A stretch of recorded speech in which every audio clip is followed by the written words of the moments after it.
Hello everyone, well today's episode of Mystical Chase where a bunch of us nerds sit down and play Dungeons & Dragons with a Dragon Ball twist. So, in the last episode, the party made their way into Amori Island, fought Miras, trained with Miras, and proceeded to train themselves in Gotki. With the newfound training, with Trace advancing in their own training with Whis before the arrival to Amori Island, and then Cress unlocking Super Saiyan God. We'll move on with tonight's episode of Mystical Chase. But before the intro, I will say again, sadly we could not have Ace or Elliot tonight due to personal circumstances. Hopefully they'll be back next week, but again, let's roll into the intro tonight. This campaign is a fan-made series. Dragon Ball, Dragon Ball Z, Dragon Ball GT, and Dragon Ball Super are all owned by Funimation, Toei Animation, Shueisha, and Akira Toriyama. Please support the official release.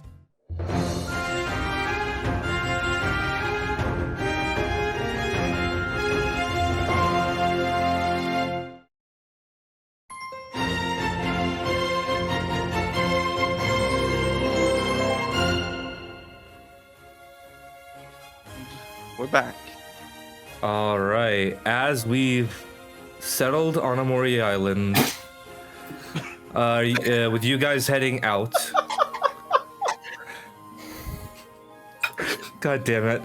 Sorry. With you guys getting ready, what would you guys like to do for before you guys head out on the ship to your next destination?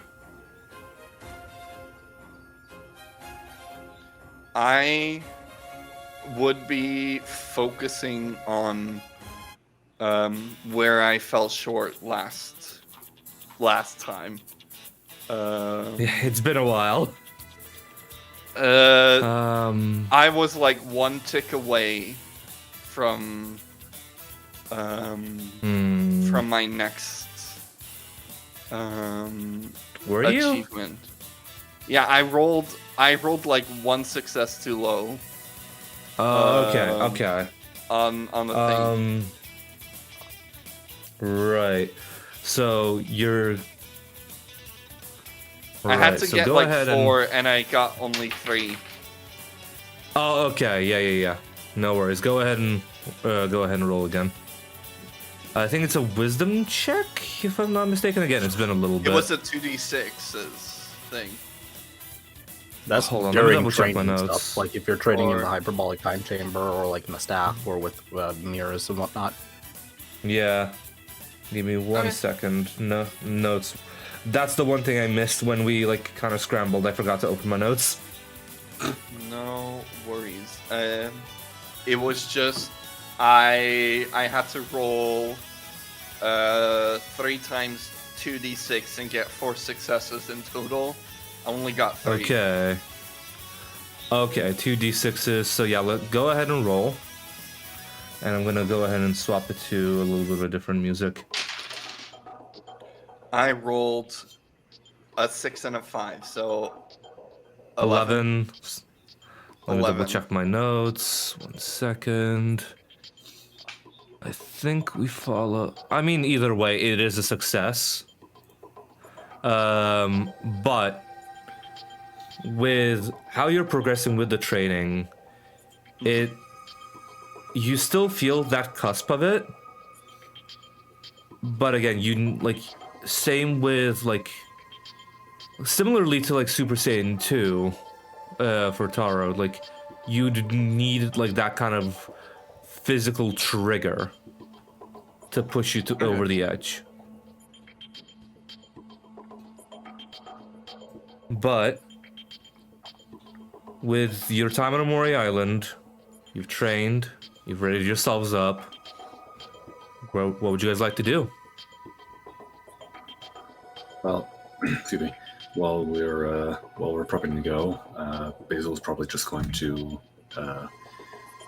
review combat strategies and stuff with Leo to make sure that next time they do actually have to get into a proper scuffle, they go into it with a bit more of a semblance of a plan instead of just random bullshit go.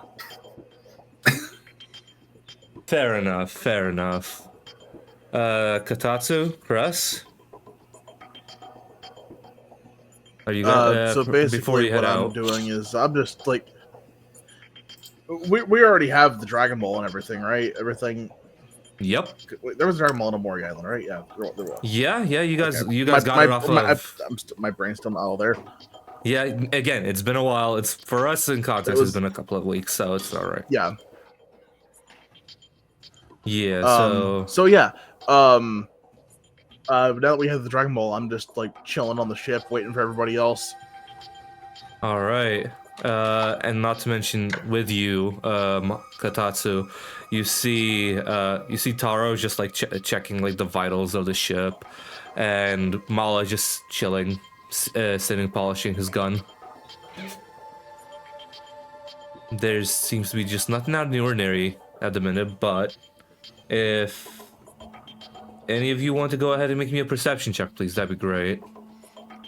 I'm more than willing. They're just. Okay, that was absurd. That's a 12.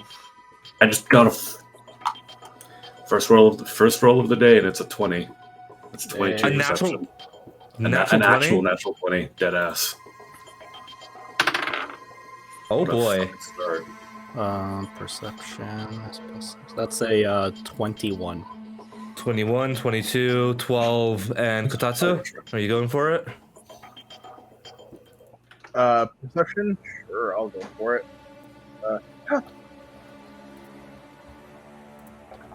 That is also a nat 20 for 28. Jesus! Okay. Strangely enough, everyone besides Trace starts to sense just one spark of ki, 2, 3. After being pointed out, Trace, you do also start to notice this, and the key from these sparks seems familiar to you at least as well. To me specific or to everybody? To you specifically, Trace. You feel like, and all of you feel like something's mobilizing. Just. You say that as I And- hear fucking like police sirens and fire trucks outside. And you see kind of Miras have a look of just. Of curiosity go across his face as well before you guys leave. Huh. Should we be concerned? I think so. Should we leave? Yeah. Go. All right.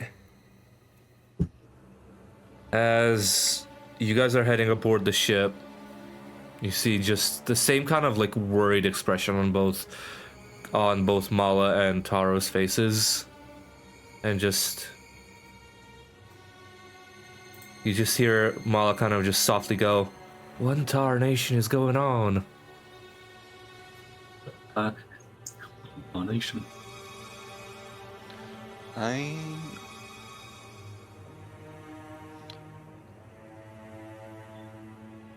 I'm still just in a corner focusing on my thing. I think. Okay. mostly.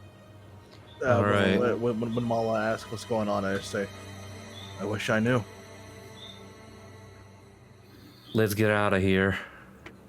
And if I was a betting bull, I'd wager they're probably here for what we have. As a point of order, these energies were not nearby per se. These key signatures spread across miles. More like with your recognition of God key, your base key readings have extended across the globe. Okay. So now So we're with basically you guys getting You're getting key pings flare-ups of like across the globe. massive, absolute, like just, and especially for you, Trace, you recognize these like key signatures being reminiscent of the bio android that you faced in the park. I will check in over the headset just to B team and home base, just being like, I'm feeling a disturbance in the force. Why did I know you were going to say that? No, I'm getting some insane key readings. Are all of you all right? Yeah, we're safe. What's going on your guys' end? Just got another Dragon Ball on Namori and heading to Tricera. So I'm assuming that's what, 4 down? I don't know, I can't count. Alright, fair enough. Alright, just make your way to the next destination. We'll scout out any locations that have been amiss. Don't worry. Actually, and I'll share, like, the other locations that we know of. Like the general pings that we got, like a couple. Okay. For the sake of brevity, I won't list them all, but... I can't remember either, so... Yeah, no, it's alright, don't worry. Yeah, understood. We'll head out. No worries. And... you head out towards Sarcera, correct? Alright. With that, can... Actually, no.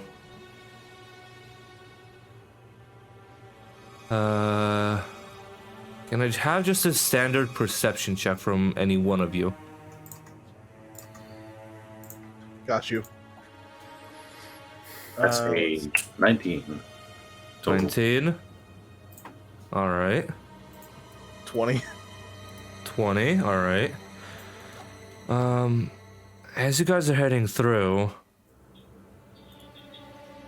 let me look at the map again that quick, sorry. Just to make sure everything's correct in my head. Where is it? Jesus Christ, where's the map?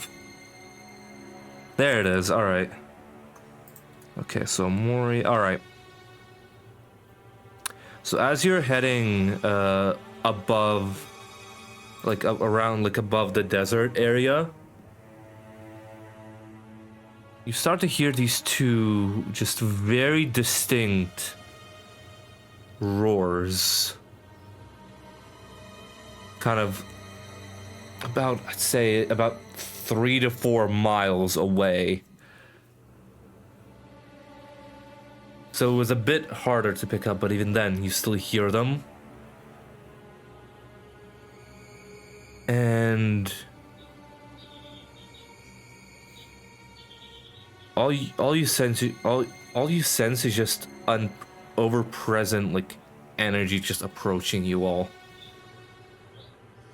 as you're traveling through the day. Somewhat strange in its composition. What would you guys like to do? Taro's at the helm at the minute. Basil's just gonna stand ready by the by the exit of the ship in case we need to do any like aerial combat. All right. I'll stand with them. All right. Do I get any, like, key signature pings off of these things? You get that there's 4 specific ones. You get that there's 2 animalistic, like feral ones, and 2 more humanoid pings. And they're approaching. Fast. Okay. I'm clicking those heels like there's Fair Before druids you and get- their animal companions. Got it. Yeah. Trace, before you can even click your boots, at at a breakneck speed, you just see a collision of a dragon's claw pierce through the hull of the ship. And I want everyone to roll initiative for me, please. Oh, great. We just had that thing fixed. All right. I feel like God really doesn't want us to have a ship. All right, so let me go ahead 16. and... Wow, a 4 and a 3 on my 13. end. Jesus Christ. Okay. So 1 second. Load up my... Advantage. Somehow still rolled higher than them. It's Uh-huh. a 22. All right, so 1 second. I need to load in Tara and Mala sheets as well on my phone, just so we can participate. Okay, campaigns. All right. Sorry, just give me 1 second. To anybody, give me also a second while I'll share this. Yeah, buddy. There you go. All right. So Tara and Mala are loaded in on my end. Let me go ahead and re-roll. So that'll be... I'll just put the Dragon Riders at the bottom of the initiative. So let's see. All right, so 25 to 20. 22. Trace. 20 to 15. 16. 16, so Cress. 15 to 10. 13 right here. 13, there we go. Tatsu. And then Basil. What was yours again? 5. 5, okay. And I'll put... Oh... Basil... Mala... And... Again... Riders. Alright. As the ship gets pierced by one of the dragons... zoom out for me, Xander, if you can, please. Oh, I just grabbed the ship. Put the left one. Put the left dragon next to the ship. And like rotate it towards it, if you can, please. Thank you. All right. All right. While not on the token, you see a kind of you see a more of a feminine figure on top of the dragon in kind of like a makeshift saddle. Kind of scream out, "Give us the Dragon Balls and we won't hurt you!"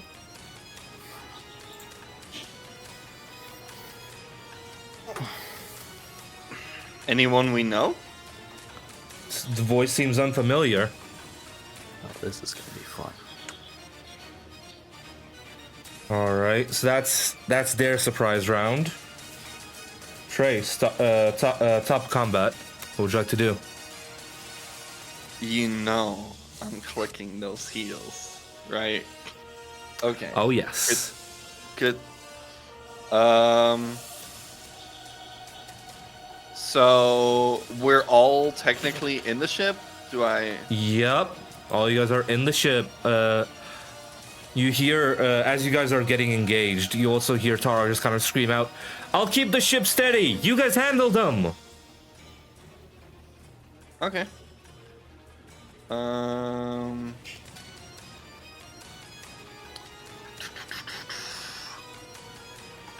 I... click the heels. Sorry, it's been a Alright. while, and my brain It's been a while. is more mush than usual. You're all good. You're all good. I will do a 6 TPs with multi-slice. All right. So I'm assuming you're using your movement to get out of the ship and like close to the dragon, correct? I'm actually gonna go for the lady. All right. Right. Go ahead and. Oh, that's what multi-slice. That is a dex save, correct? Let me check the wording on it real quick, because there was a patch. It is an action. I make a weapon attack first. Right, that's right. Okay, so yeah, And go then ahead and after it then you do the hits. damage. 13 plus 9, so Oh, yeah. 22 to hit. That hits her, yes. And then now they take 60, 10, D10s. Okay. That's 2d10 already. 3d10, I'll just roll it twice. So that's a 9, an 8, and a 10. So 19, 10, 27. 27, alright. 34, 39, 47. 47 altogether. 47 on the rolls. And then Okay. plus 20. 47, so 67. 67. And now they make a dex save to see whether they fall prone. Isn't it? Okay. It's a strength save, right? It's a dex I'm pretty save. sure it is. Is it a dex? Yeah, that's the last update. And has wait. to make a DC 17 No. strength saving throw Wait, or wait. fall prone. I switched. I was reading Burning Attack for some reason. Okay, Dex, you're all good. Isn't, but it's a strength. It's a strength save. Okay. Right. So, how much TP did you burn? 6. So it's a 17 strength save. 17 DC. Okay. All right. And it's So that 67 damage. natural 20. Natural fucking 20. So she succeeds. And like, as you go ahead and attack her, you unleash the flurry of attacks, and just like you leave just gashes and marks on her skin. And as the saddle just pretty much almost breaks from your attacks, she still stays on, but both herself, the dragon, and the ship are like getting kind of jumbled. Okay. I still have another attack from my hasted action. Just Yeah. So I'll take that as well. It's an 18 on the die, so it's like a 27 total. Yeah. And No, then go it's, ahead. I'm starting to realize why I did this with the online dice, just for the simplicity's sake. Yeah. It's all good. It's all good. It's 5 plus 3 plus 5 is another 13 damage. Okay. Right. Still standing. Still standing Gonna after that attack. gonna put a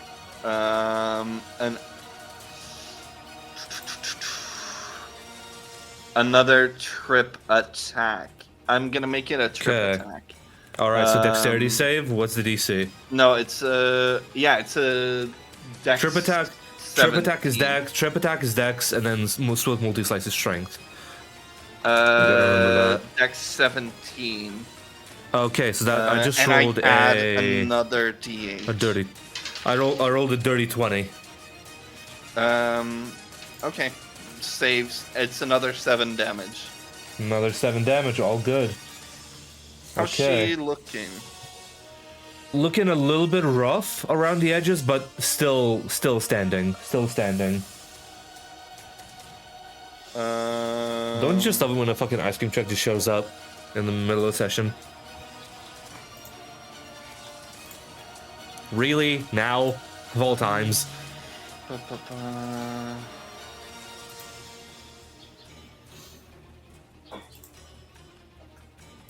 Right. Are you doing anything else, Trace? That was your your No. movement, your hasted action, your No. bonus action to click the boots. All right. No.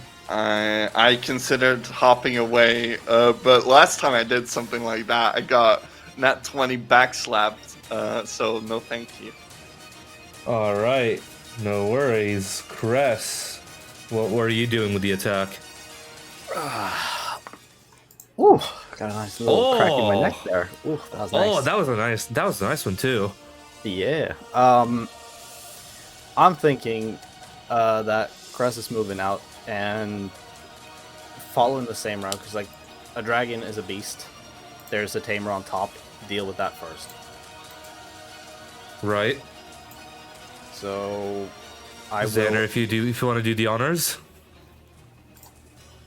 of moving Cress. So you're moving up to this one, right? I'm trying to smack the shit out of the woman on the top of the dragon.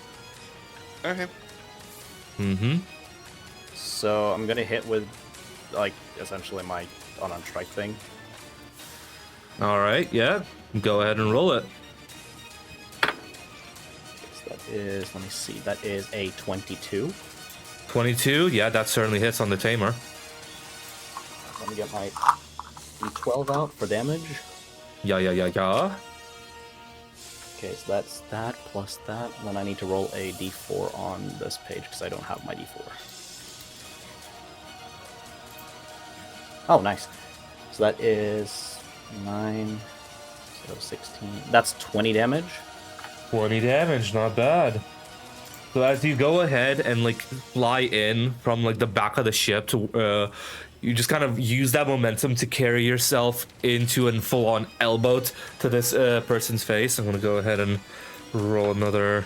Okay, that is a 17 on the die. She still rights herself on the saddle.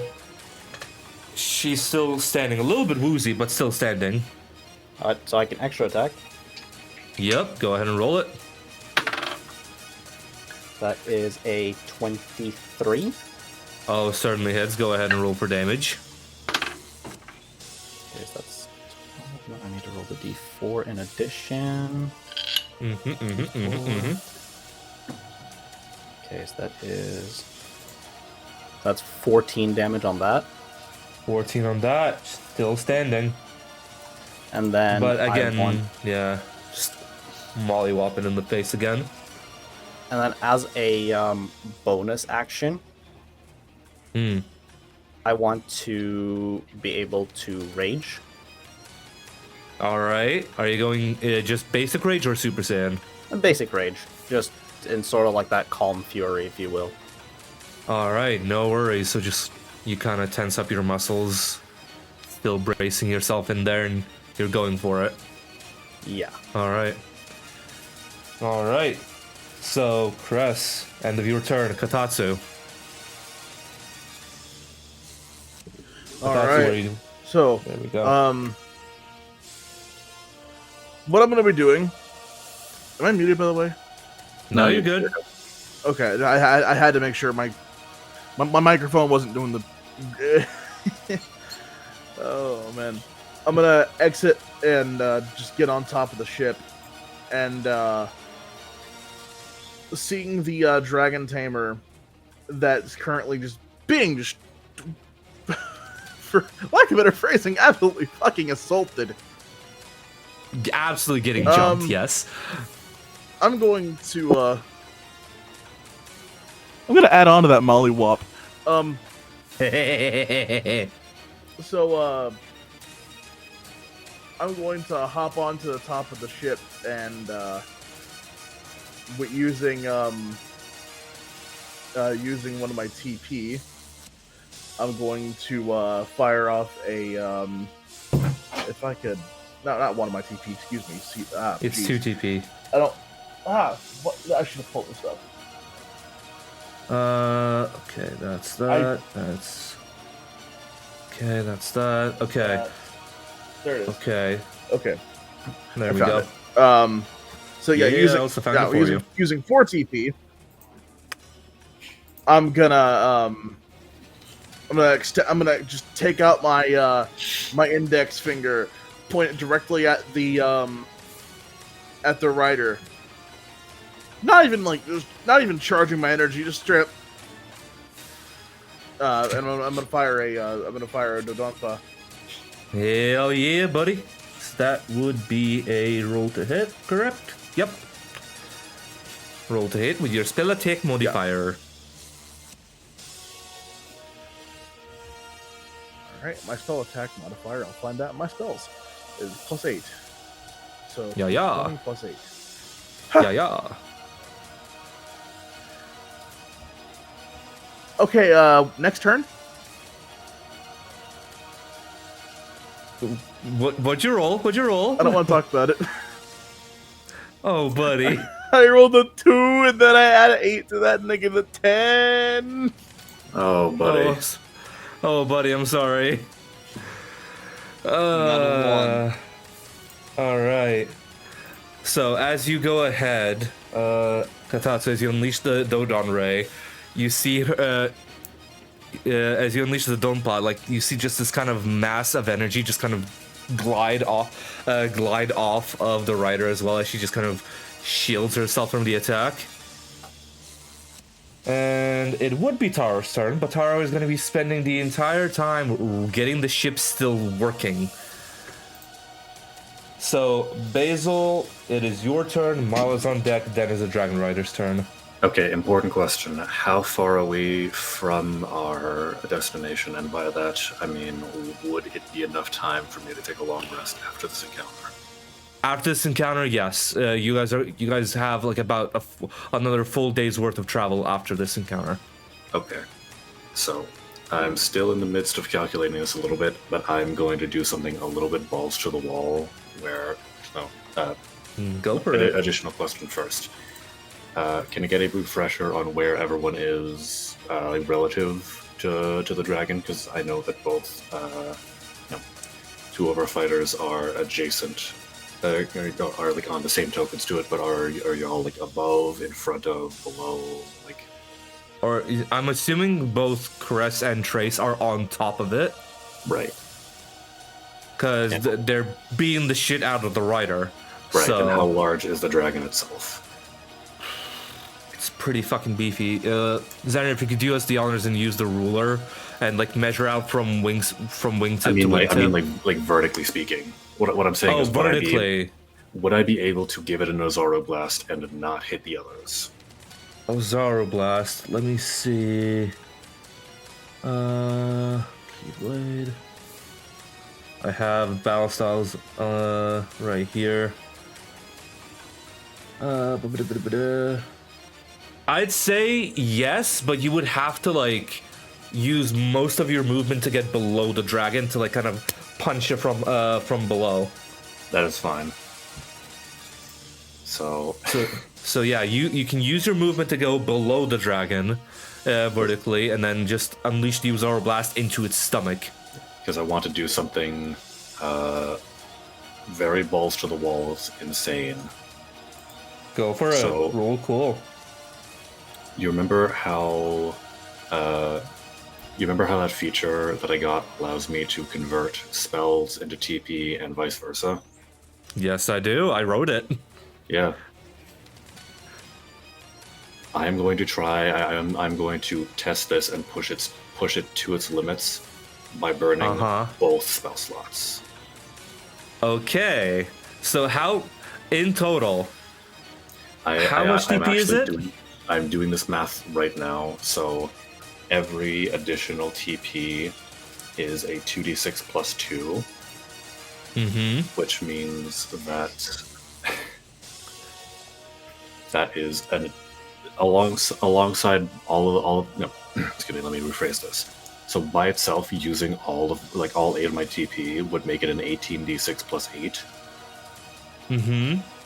And if I give it an additional, like the additional 8 from both spell slots, that's Right. an extra 16d6 plus 8 plus 6. Yeah, 16 dis. Fuck words. You're good. You're good. We'll get there. We'll get there. It's words. So 18d6 plus d16 from the extra 8 is 34d6 plus. Let's see, d6 plus 32.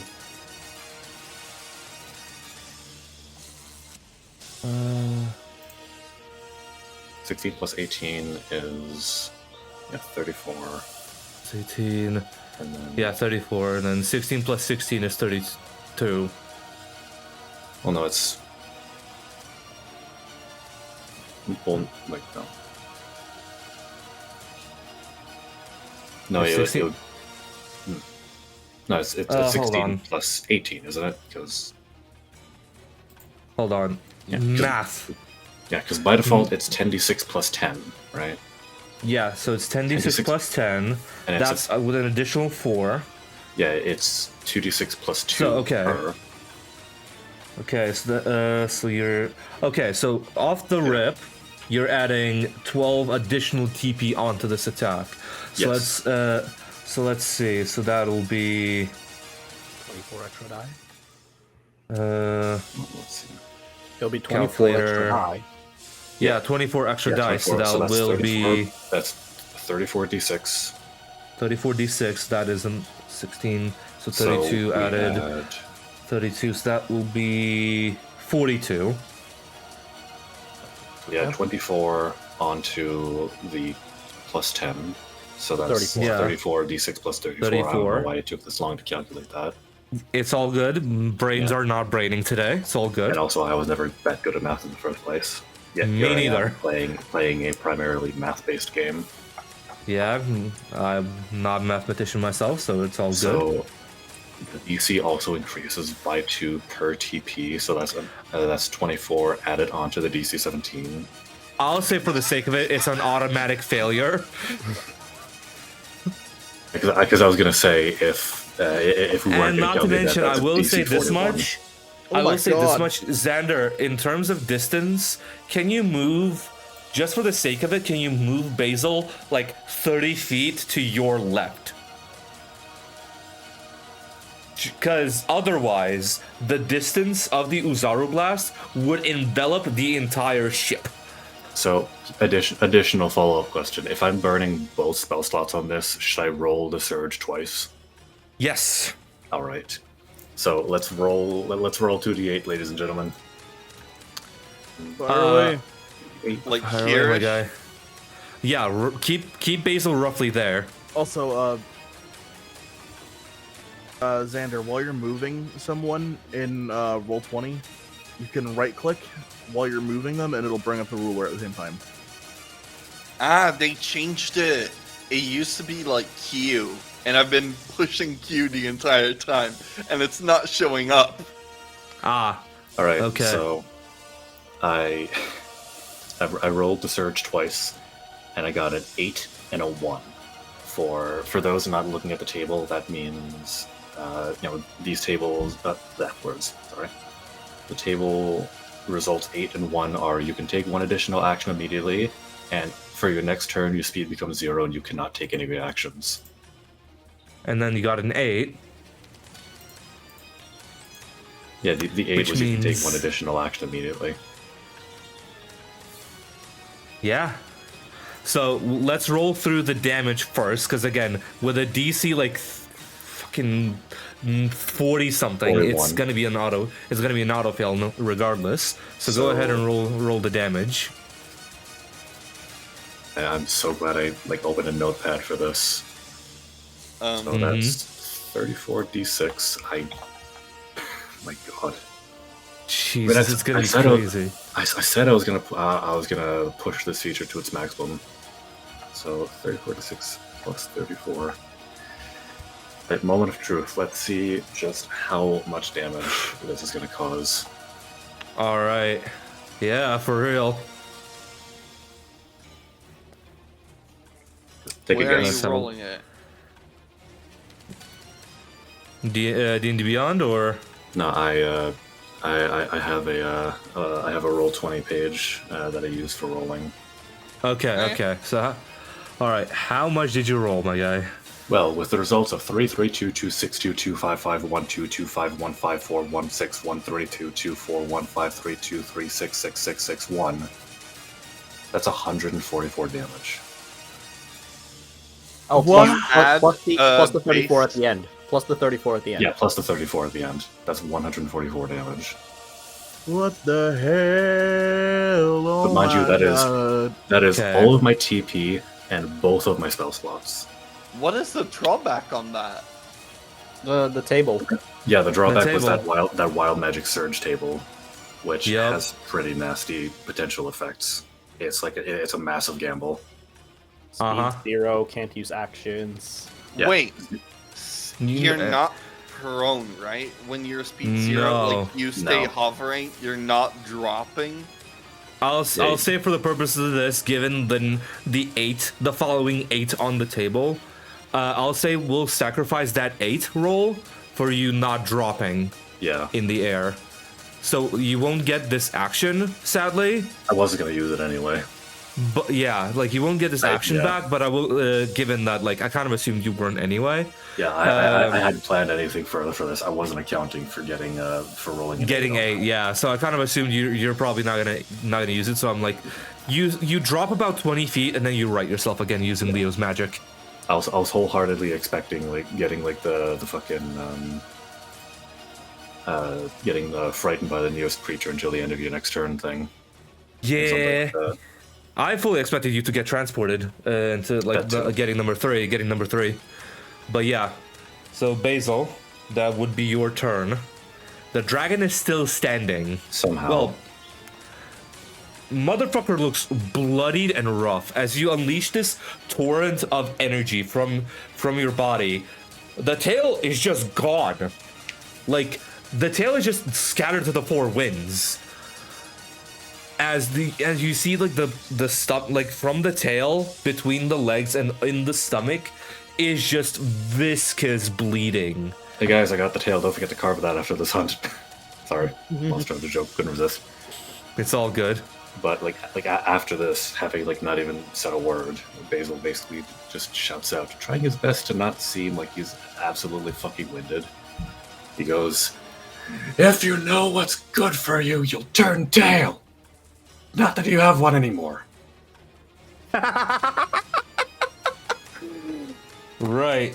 So after that happens, Mala pops open the window and like full Clint Eastwood just takes the gun out.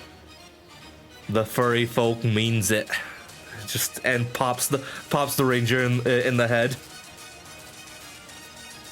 Let me go ahead and roll to hit on the boy. Okay, 18, that hits. That is a 1d10 plus 6. And that is an 8 points of damage. And then the second attack. That is a 16, so that hits. And 8, and then 8 plus 7. So 15 points of damage on the tamer from Mala, as you see just the bullet kind of the two bullets kind of leave the gun and swerve around the two of you, just kind of jumping the tamer and just in both the shoulders. And the dragon's fucked, the tamer's fucked, but the other, but they're still gonna try to fucking attack y'all. Well, die braver than most. So first of all, with that fucking massive attack, you kind of got rid of one of its legendary actions. I But did blow my entire load in one turn. yeah, Not So, the most yeah. strategically viable thing, but it's both a good excuse to test it out and a good intimidation tactic. For sure. So so the dragon's gonna take the first dragon's gonna take 3 attacks, 1 bite and 2 of the claws on the ship itself. So that is a natural 19. Hold on 1 second. Let me open up the ship stats that quick. Oh yeah, that makes it. That makes it. So that's natural 19. I'll go ahead and roll 3 attacks just so it's all good. That is a... Yeah. That's a 26. That hits. That is a... And that is a 27. That also hits. So all those are... Okay. So that is a bite and... That is 1 bite and 2 claw attacks. Okay, so 1 second. Bite and then... Alright, let me get the D6s. Then 2 D10s. Where's art thou? 1. Oh no, I need 4 D10s, that's right, because it's 2. No, yeah. No. Got that all mixed up. Alright, let's have a look, see. So that is 3, 11 damage on the ship. Damage on the ship, so that is 2. 11 damage on the ship from the bite. And then another 10 from the second bite. And then 13. Oh no, that's the claws. Then a 11. So that's another 19. Another 19 on the bite attack. And I think that is it. That's the first dragon's turn. The tamer is gonna go ahead and cast lightning. No, he's gonna cast chain lightning on the 2 of you. So 1 second, let me quickly look up the spell again. D&D 5e. Okay. Yeah, they're gonna go ahead and cast it straight up at 6th level, and that will be the Bolt of Arc. Okay, 3 other targets. So that's gonna be Katatsu. So yeah, the lightning's gonna go for Cress. Then it's gonna be Trace, Katatsu, and the ship that suffered the damage as well from chain lightning. That is going to be how much? Okay, 10d8, 10d8 lightning damage. Okay, gotta get the d8s. Is there some sort of dex save or something on it? There is a dexterity saving throw. Yes, so that would be a DC 17 on all of you. Question, Cress. So your divine assimilation. Are you sharing your bonus with any of us? No. So we gotta make a dex save. Yes, please. Yeah, DC 17 dex save. Yes, please. You get +4 from being just near me. Holy shit! Divine assimilation. It's pretty I fucking rolled powerful. exactly a 17. Oh my. Like 14 plus 3. Oh boy. Oh boy. Oh buddy. Oh boy. I rolled a 22. Okay. And that's without any sort of divine success. assimilation being shared. Cool. I assume it's not reciprocal. What? I assume it's not shared back. I share my... You get a +4 from me. Oh, then it's a, hold on, that is a 26 then. And do I get anything from you? You said no. The answer's still no. Okay. Well, then I Shit, rolled a dropped a 22. D8. I should have just dropped the D8 on the floor. And it's a mini dice too, so I don't know where the fucking went. Damn. Uncouth. Unreciprocated friendship. It's never been a friendship. It's been very one-sided. That is plus 1 + 1. 5. 7 and 8. All right. So that is 54 points of damage on a failure. What type? Lightning damage. And on a success, it's... That is a 27. Okay. 27 on a success. 27 on success? Yep. So that the ship also suffers... Minus 27. Ship also suffers a 27. Oi! That is... no bueno. I'll double check the ship's integrity. Okay, alright. Ship's still standing. Alright. And alright. As that happens, Xander, if you could move the other dragon rider a bit closer, about 20 feet closer. Yeah, like that. Yeah, and 20 feet to your right. 20 feet, yeah. There you go. And yeah, it's gonna go ahead and use a fire breath. So I want Katatsu, and I'm gonna go ahead to roll me a dexterity saving throw. I'm gonna roll one for the ship's side. Katatsu, are you still in the ship? Didn't you fly out to also target the I hopped off the ship. I'm not off the ship. I'm on top of the ship. Yeah, and the ship's getting hit. Top. Okay. That's why I said Katatsu, because the ship's getting hit Dex with save, a... 9. You get a +4 on your dex save from me. 12. 12. That is a plus. That's with a +4. +4. Oh no. Ooh, yikes! That's a low roll. Okay, I need 18d6 for this. Oh no, Katatsu. You need what? 18d6. Find me in the Alps.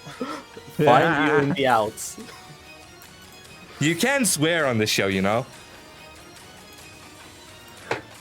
Oh, no. I know I Okay. can. You're It's just 45 hit points. I chose to say find me in the Alps. All right, so let's see. So that is that's the first It's collection embarrassing of rolls. how long it took me to know for what that is the replacement. Okay. +3 +4. Okay, so that is the +2. All right, so let's roll the. I need to roll 66 3 times for the damage. Okay. My friend. Okay. Vaporized. Just gets incinerated. You talked about Orange Piccolo. Have you heard about Orange Burnt Katatsu. Piccolo. Piccolo? Uh, I was gonna say crisp. 3. Crescent. Crispins. Crispins. Hold on. All right, that is. I grabbed 5. I need 6. So. Okay, so that is. Unrelated, but if somebody comes in my room one more time, I'm gonna be really upset. +1 +1 +6 +5. Okay. Both the ship and Katatsu suffer 59 points of fire damage. Excuse me, 59? Yes. 07. 07, my guy. How much? All right. Well, I'm on death saves. Yeah. Oh, seven, And my friend. that is gonna be the Dragon Rider's turn. Trace, it's yours. Cress, you're on deck. So wait, 59 hit points to the ship, right? Yes, it's still standing. Yeah. It's still all right. It has like 200 from. Yep, it's still good. It'll take some time to repair itself, but it'll still be alive. I just look at Crest. I'm like, please humor me. And I'm trying to bait and switch, but I can only do it if Crest is willing. Creature is willing. Like, it's not putting you out of combat range. It's just switching spaces so I can activate the feature. I'll entertain you this once. Thank you. All right. So we switch places. For no reason. I'm assuming you get the AC, right? It seems completely insignificant, which is why he's like, fine, I'll humor you this one time. Okay, I rolled a 7, which means my AC is right now 29. Jesus. Rookie fuck. numbers. Rookie numbers.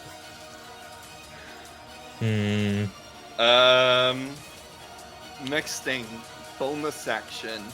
I'm doing a 2 TP Keyblade. Because I don't have anything more than that. And then I'm doing 3 attacks. Actually, I'm gonna use my movement to go into a flanking position. All right. So bait and switch, then flank. Yes. All right. Dope. Trying to get that advantage on these rolls. Trying to be a bit strategic. So 3 attacks with advantage. First one is I rolled double 15s plus 9 is 24 to hit. 24. That hits. I'll just roll all 3 first. Yeah, just go it's ahead a natural and- 20 and a 19 on the die. So a natural 20 for the second hit. All and right. then another 15 for 24 total. Yeah, on the last if you hit. get above 15, that hits. They're not necessarily very sturdy in their appearance. So if it's an AC of 15, you hit. Keyblade gives me an extra 2d6 at this level, so let me grab that. I'm first rolling the 2 normal ones, and then I'll do the crit. Which this isn't a bad roll. It's 5, 10, 16 plus 5 is 21 on the first hit. 21 on the first hit. All right. Second hit is I'm doing the critical last. Second hit is 5, 10, 19. 1 second. And then now for the critical. What was the damage on the second one? Sorry. 19. So 21, 19, so 40 total already. And then Okay. now I rolled 12, 20, 23 plus 5. I rolled double 6s and an 8. 28. Wait, much what damage? did I say? It's 12, 20, 23, 28. Doubled 56. is 56. Trace, how do you want to do this? I like give my begging look to Cress. Please humor me. We do my little maneuver. Then I, in that maneuver, swing around, and it's like during the swing around, I start twirling the hoopak, and it just like a helicopter blade doof, doof, doof, doof, in the back of the rider's head. Nice. And as you go ahead and you swing around in this motion, you're trading from the last few years. This kicks just automatically kicks in, and as your ki gets projected from your Hoopak, like you see these kind of bubbly waves of ki like kind of pop up from your ki, just as it smacks into the opponent, as like you see her let go the saddle, and from your maneuver the saddle seems to crumble as well, and you see there's just a frenzy from this dragon as the saddle just crumbles away. Like it was being controlled or something? Yeah. Okay. As you see from the pale blue coloration, the eyes turn stark white. And he just goes into a manic frenzy. It's gonna use 2 of its legendary actions to go ahead and do a wing attack. So I want everyone that. So I want Cress. I want Cress and I want Trace, both of you guys, to make a DC 22 dexterity saving throw for me, please. What DC? 22. 22. Okay. That's a 13. It's only a 20. All right. I have a 22 on the dot. On the dot. All right. I need to check something because we changed something in bait and switch. Remember where it where I can add half of. Yeah, I think half of it to your. It's either or. I need to. Oh, you need to make me known if you're gonna do either or. Yeah, I decided on the AC. So. Okay, yeah. So never mind. So yeah, you have 20, you have 22. So that is a 10. So that is 18 points of bludgeoning damage, and you are, and Trace, you are knocked prone. Bludgeoning, you say? Yes. Resistance. So there you go. That's 9 then. That's 9 on you, Cress. You save, so you're not. No, wait. No, you saved, so that's 5 points of damage because you saved. Oh, shit, let me heal up. Let me heal back up 4. And then Trace, it is full. You get 18 points of bludgeoning damage. Okay. And you are knocked prone. Since you are not prone, I want you to go ahead and make just a D20 roll death saving throw rules to see if you fall off the dragon or if you stay.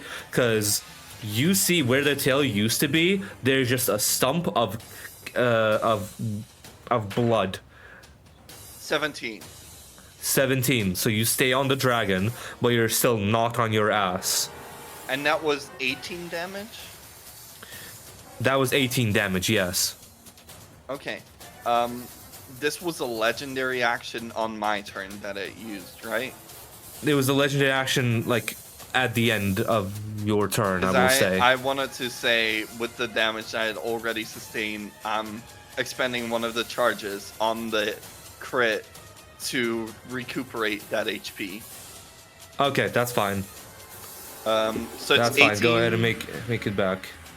18. You sustained 18 damage, so yeah, 18 from the flying, and it gets to move half its flying speed. So if you wanna move that, move the entire dragon with you and Cress on it, 20 feet away, like 20 feet away, like 20 feet towards the other dragon.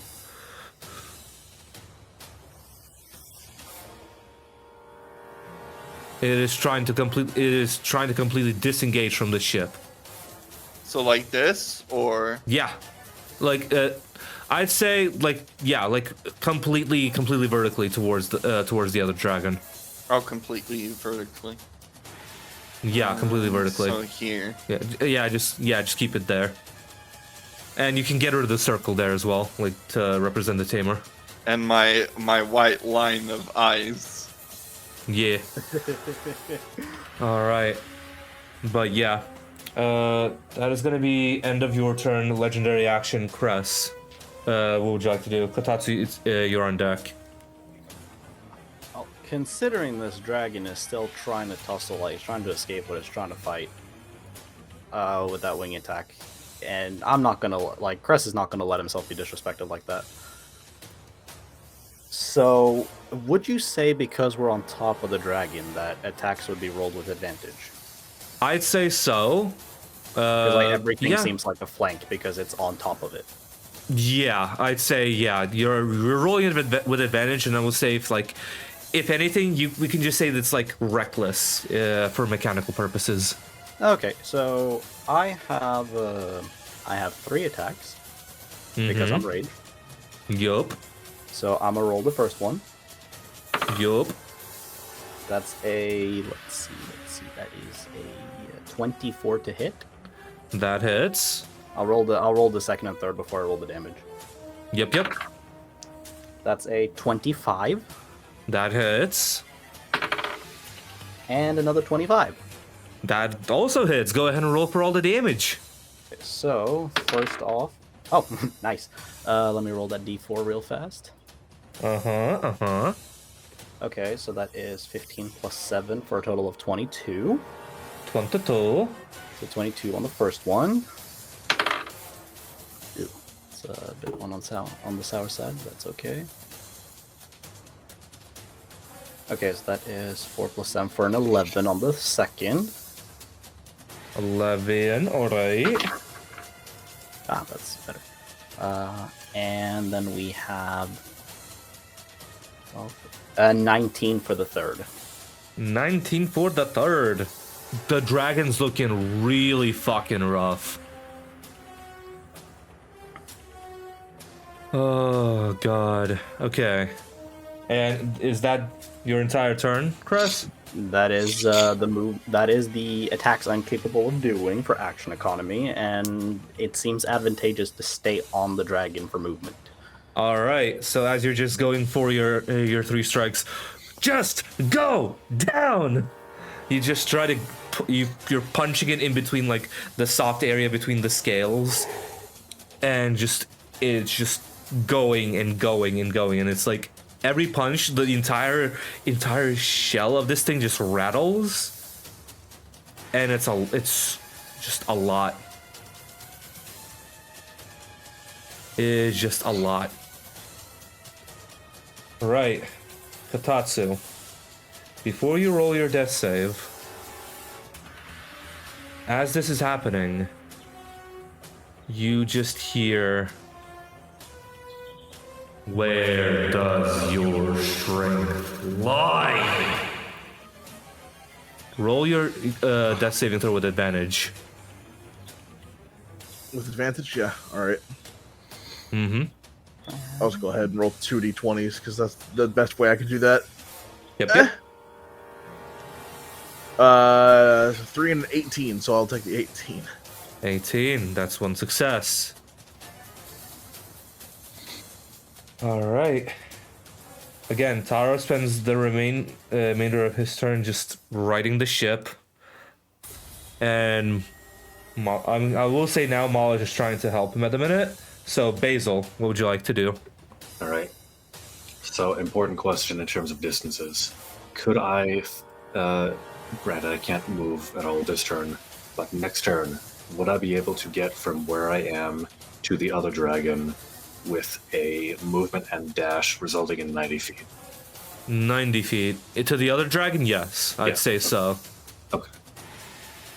So, for this turn, I can't move, but I can still do stuff, which means we're going to use our free action to use Pact of Rage to transform into a Wrathful form. Our melee bonus to hit is now +1. I'm keeping track of this in a note in real time. My whole plan planned out in here. So, all right, Xander, if you can change the form for us, please, that'd be great. So as part of this, it's multi-sided. Choose side, and then just increment that by 1. Yeah. Just slide that 1, to the middle, the middle. Yeah. So there we go. Next, excuse me, I'm gonna sneeze. What? You're good. Never mind. Steve is going to start edging me. That's fine. Okay, just keep going. We Yeah, don't have much time.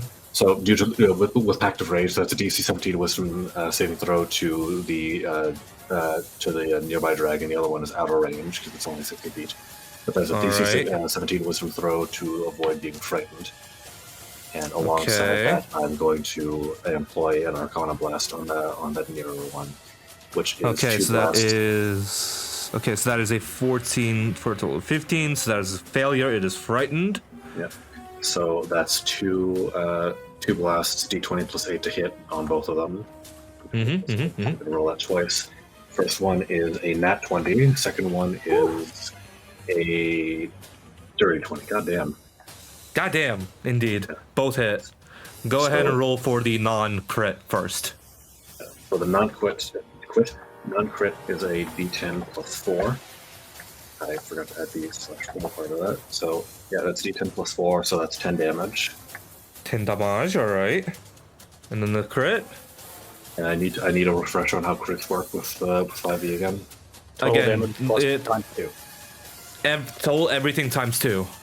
Just roll it, add everything, double it.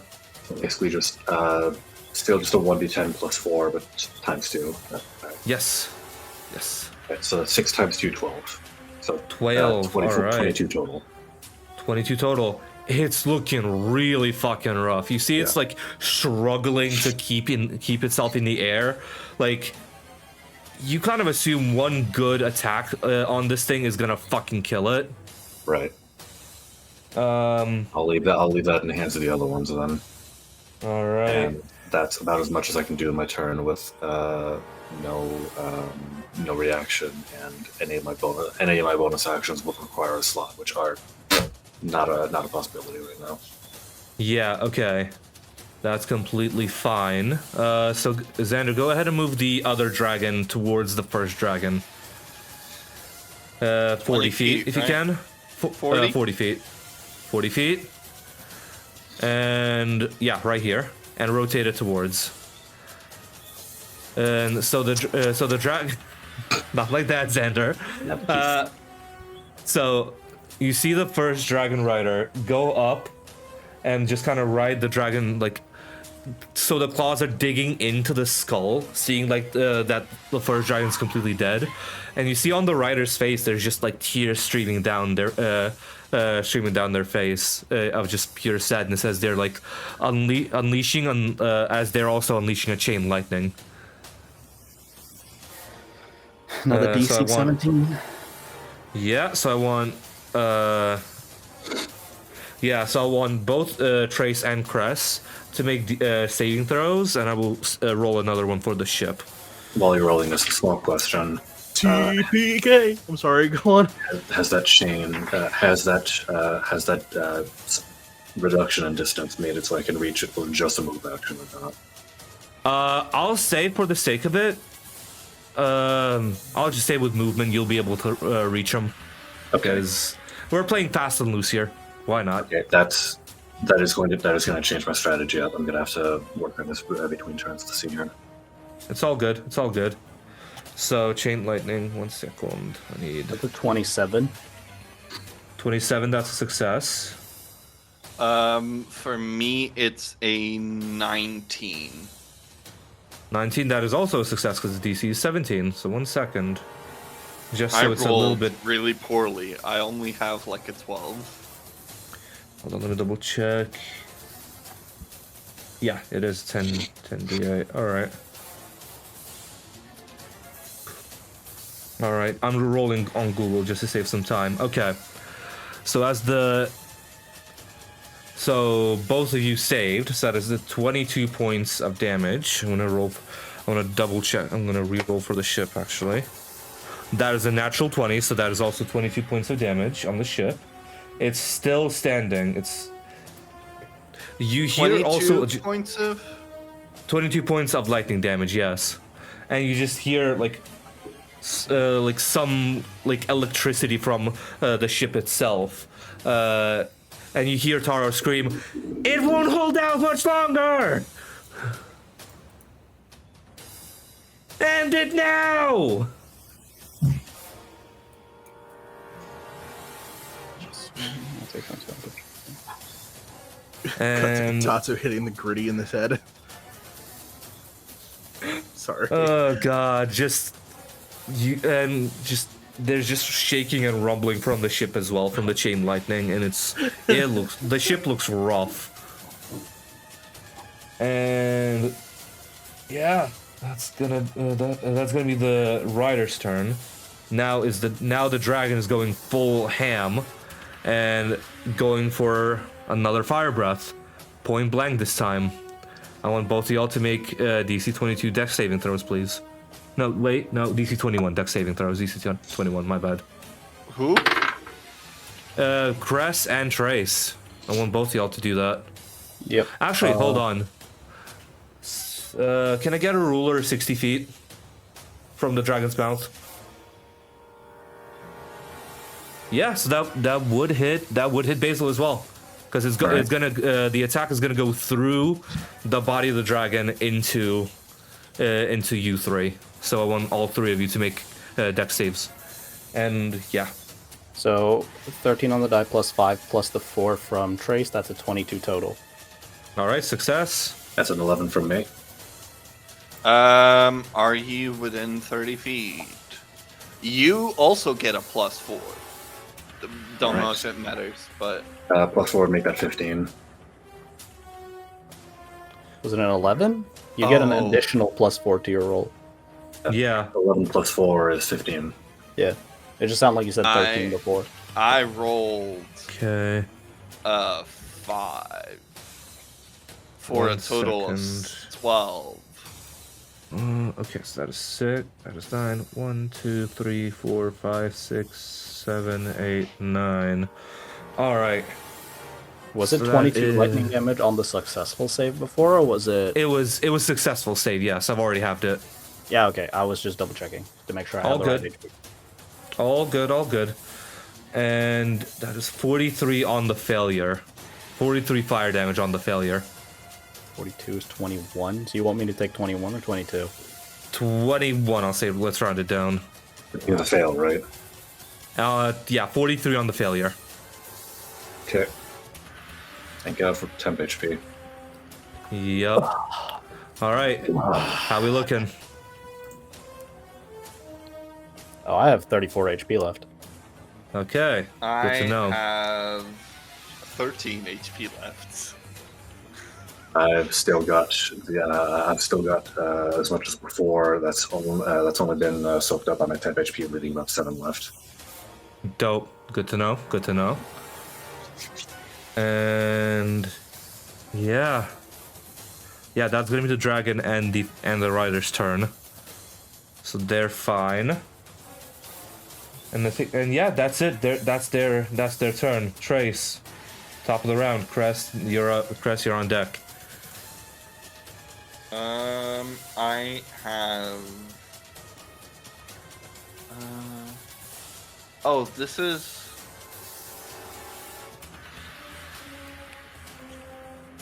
I cannot move when I'm doing Sword of Hope, right? You're also out of TP. Yeah, you're also Yes. out of TP if I'm not mistaken. It's a double-sided question. Firstly, Okay. the way it's worded, it's like you're using action, bonus action, movement, reaction.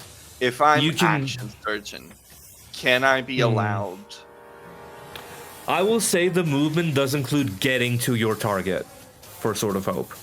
So if you were to go I like, wanted to use my action surge just to down a sensu beam.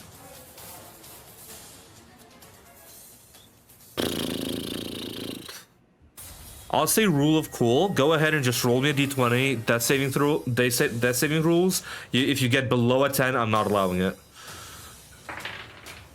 That's a 13. 13. So yeah, you can action surge. Just sensu beam up and then go for it. Sword of Hope. Okay. So If you have that's any TP. Well, it's my first time using.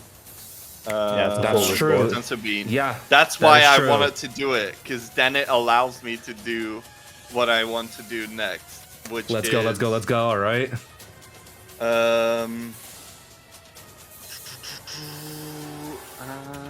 What is the actual wording? Because we changed the wording, and I have not looked at it on the Sword of Hope. It's all good, it's 60d8 all plus good. 50. 16d8 plus 50, isn't it? Yeah.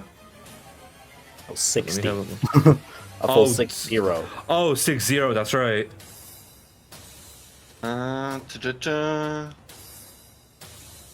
Advantage on the strike, so I'm using like a normal strike thing.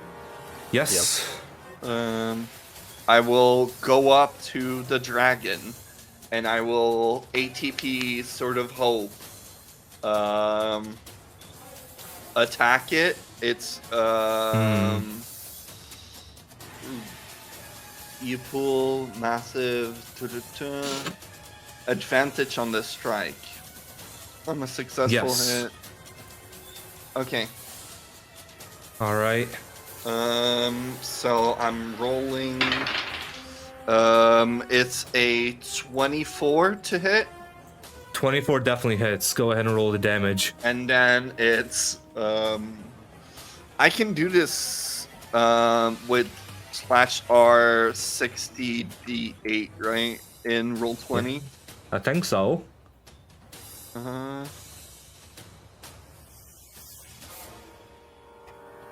Oh no. Oh no. That's a lot Hello. of dice. 326. Holy shit. 300 and Okay. All right. So, Trace, how do you want to do this?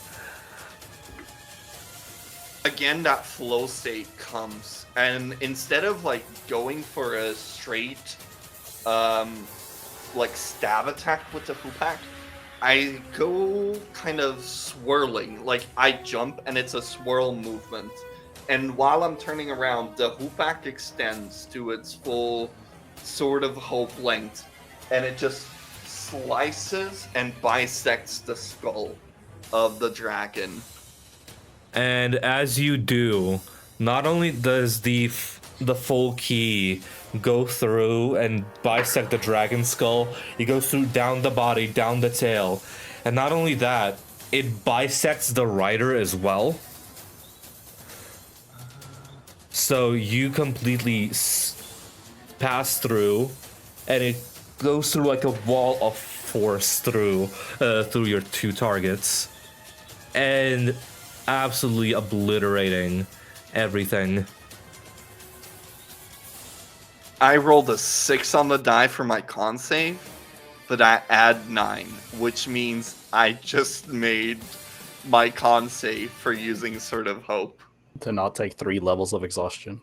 Yes. Oh boy, okay. So, now we are out of initiative. Wait, I kind of blanked out. What did you just say? We are out of initiative. No, before that, about like the training thing. I'm sorry. Okay. I'm sorry, can you repeat what you mean? You said something about like as you go, you were describing. Oh, And okay, I- no. My Okay, brain you is blanked. so fogged. Okay. I'm sorry. So as you swirl through, the key completely bisects both the dragon and the rider as well, completely just cutting them both in half. Okay. And just all of you are taking out of just initiative due to just one of the dragons just from its own exhaustion falling to the ground, and the other dragon getting bisected like a skewer and falling in 2 pieces along with the rider. You've still secured the Dragon Balls, but Taro just kind of motions. We need to park and fast for this thing to regenerate. Yeah, seeing the state of everything and snapping back out of it, Basil is definitely going to regroup the others on the ship and Okay. do anything to help keep this thing intact. It does take some time, but all of you land in like kind of a crevasse down below. And I will say we will pick this up. We will pick this episode up for us next week. But hope you guys enjoy the little break. We'll catch you guys in the next part ever so shortly. And we are back. Let me change up the music right here to be a bit more appropriate. To set everyone back in the scene, we've sadly lost Maple, but we've gained an Elliot for this part of the session. Hi. And Taro. Fucking both of you. I fucking hate you. God damn it. I can't. Okay. Focus. I'm sorry. I'm sorry. Taro. The ship is shaking out of control. You and Mala are panicking. What are you doing? Shit. I'm going to do everything I can to stop it from shaking out of control. Can you go ahead and roll me an Arcana check? Yes. First roll back. Let's see how this First goes. roll. That is a 17. 17. All right. Xander, eat the damn Oreo already. So, Taro, as you just pull up a little bit,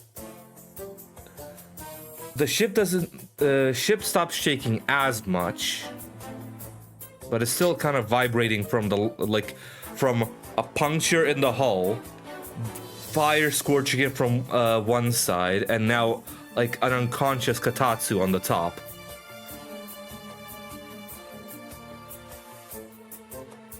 What is going on with the ship?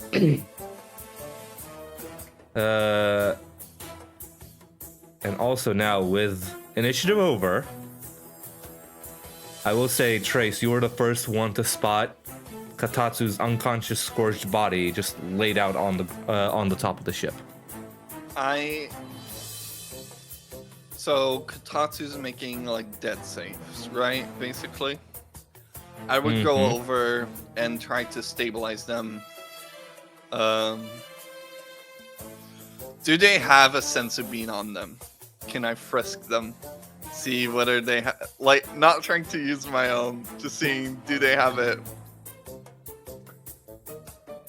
You look around, like you kind of pat down the unconscious body of Katatsu. Katatsu does not have a sense of being in their inventory.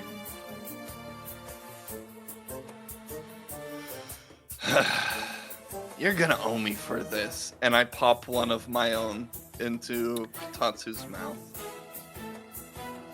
As this happens, let me go ahead and change the music for a little bit here. 1 second.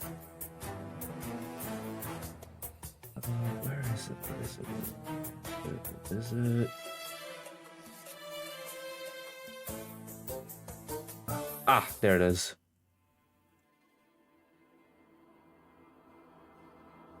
Katatsu, as you're still laying there, your body unconscious, before this healing force comes through,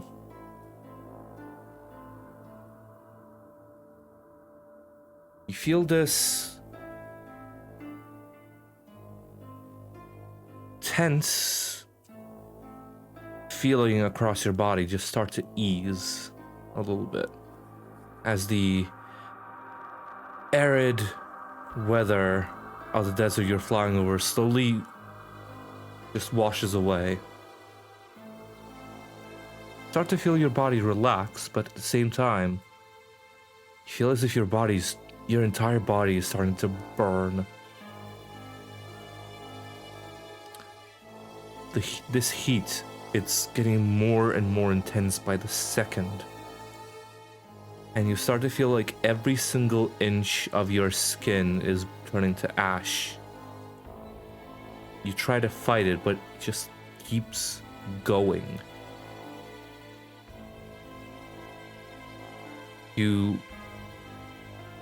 Feel the burn just consume your entire form as you start to hear a bellowing and powerful voice. Why are you running, Tatsu? Who do you think you're running from? Running? I'm just trying to fight the pain at this point. As you're you're fighting through the pain, you instinctively try to stand up. And as you do, you feel as if your brittle bones are made of charcoal and your body is stone. As you see a dark void, it expands before you. As if someone took the room of spirit and time and just inverted it. You look forward, and the smell of sulfur hits your nostrils, and a bright, burning figure is seen on the distance. What would you like to do, Kotatsu? Using some of my strength, I'm just gonna call out, just be like, "What the hell are you? What's going on? Am I dead?" As you scream to it, Kotatsu, you look forward, and you see the small humanoid shape. You could think like it's miles away from you. You turn around, and in a snap, appear where you are, only a few inches away from your face, but the figure has become of an incomprehensible scale.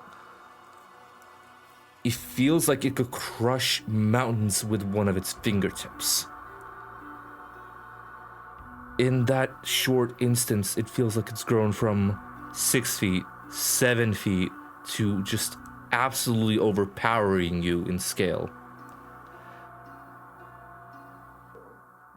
This figure is only made of pure, unadulterated flame. And it's looking down at you.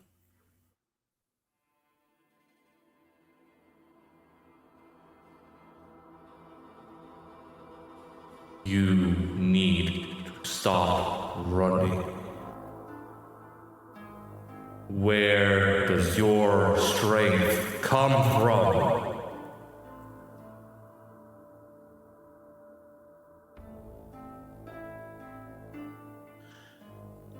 Hearing that, my only response, my strength comes from me and me alone. Make a persuasion check. This is not a persuasion check to him. This is a persuasion check to yourself. That's 10.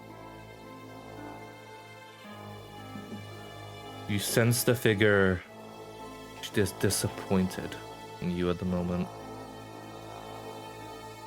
As you feel this massive just burn course through your soul. Where does your strength come from? You take 7 points of fire damage, reduced to from your max HP.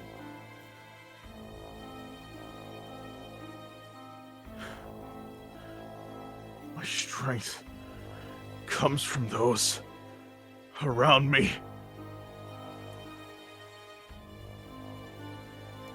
If you could see this entity's full face, you would feel it grinning.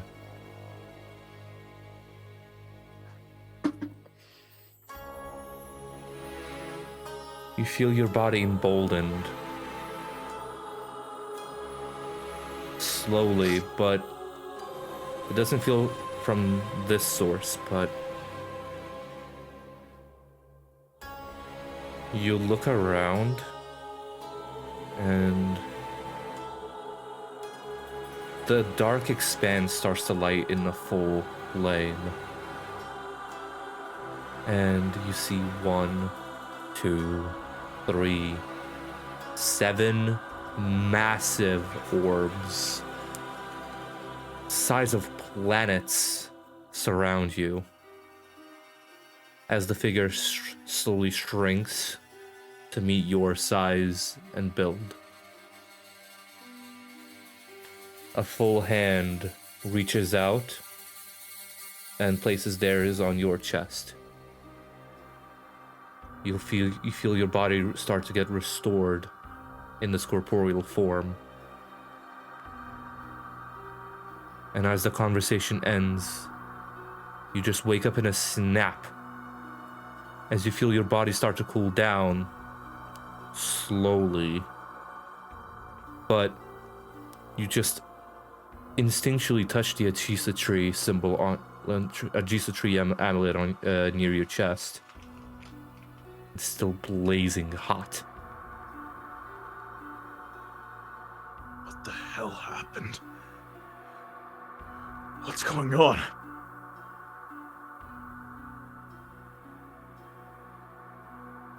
Trace, you hear this as Katatsu's now snapped awake.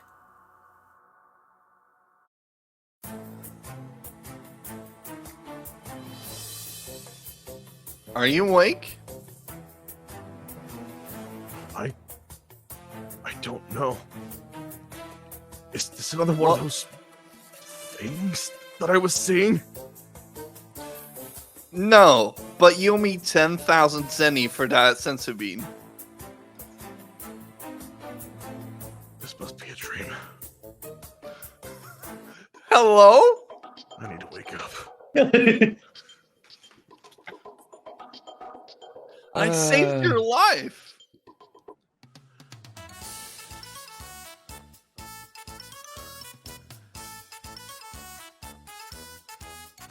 I can't. Might owe as well just 10,000 take it zenny. back.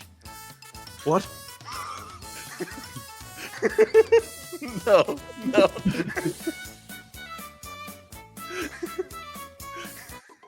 Okay, let's reel it back. Tatsu, you just wake up, look around. The ship's still flying, and you see Trace and Crest nearby. And you see you ever so slowly see just Basil hobble into the inside of the ship and just pass out face first. From what you and Taro, you and Mala see, you just see Basil float into the ship, pass out. Do you need a hand getting up, Katatsu?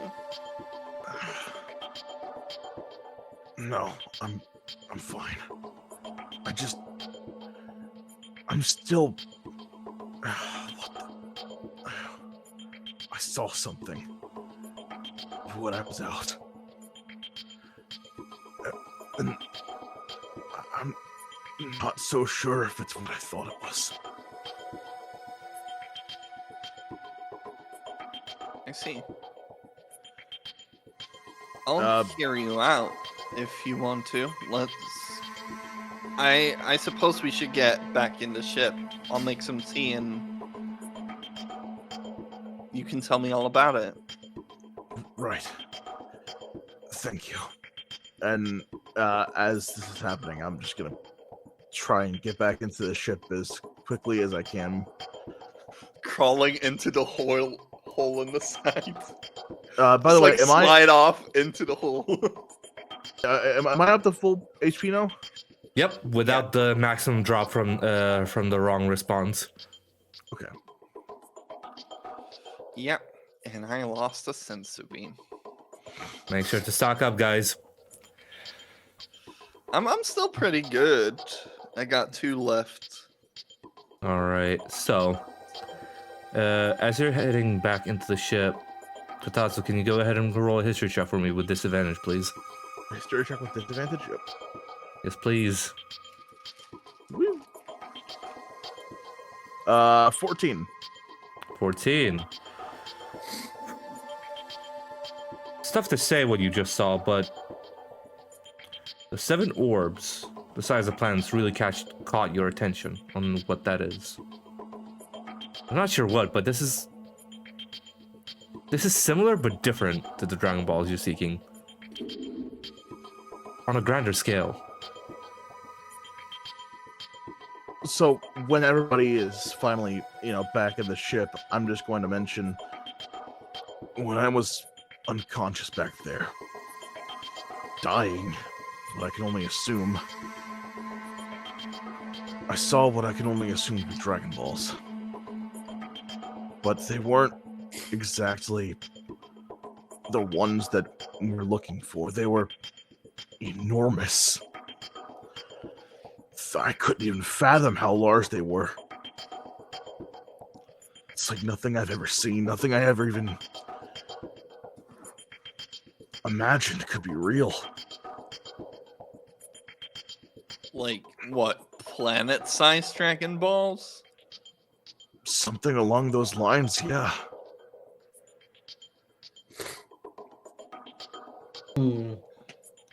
What did you take? How hard are you tripping right now? I'm Trace. completely aware. I just... If you touch my... If you grab my amulet, it's still burning hot. I'll reach out, sure. Oh my god. Both of you take 3 points of fire damage as you touch the Adusa Tree amulet. What the how's that on your skin? I don't know. Can I heat my Something. tea on it? You can certainly try. I'll hold my cup against So- it, trying to warm up the tea. In a matter Would of I few- happen few- to in know- a matter of a few seconds, the water comes to a boil. I'll pull it away Would I before happen it to fully know boils. any of this? Again, go ahead and roll a history check with disadvantage as well, please, Taro. This is not something you would particularly know, but this is adjacent to history you've learned, so the DC is relatively the same. Can I give a help Um, action on that, possibly? Or That If you want to Like, make it I- a straight roll, I will allow it, but from So that, the I- DC will increase I- by 1. so I rolled as a disadvantage. I rolled a 21. 21 is what you needed. So, on the grander scale of the cosmos, you've heard of fairy tales of something called the Super Dragon Balls. Some, like, massive-sized wish-granting orbs with no limitations. The size of planets.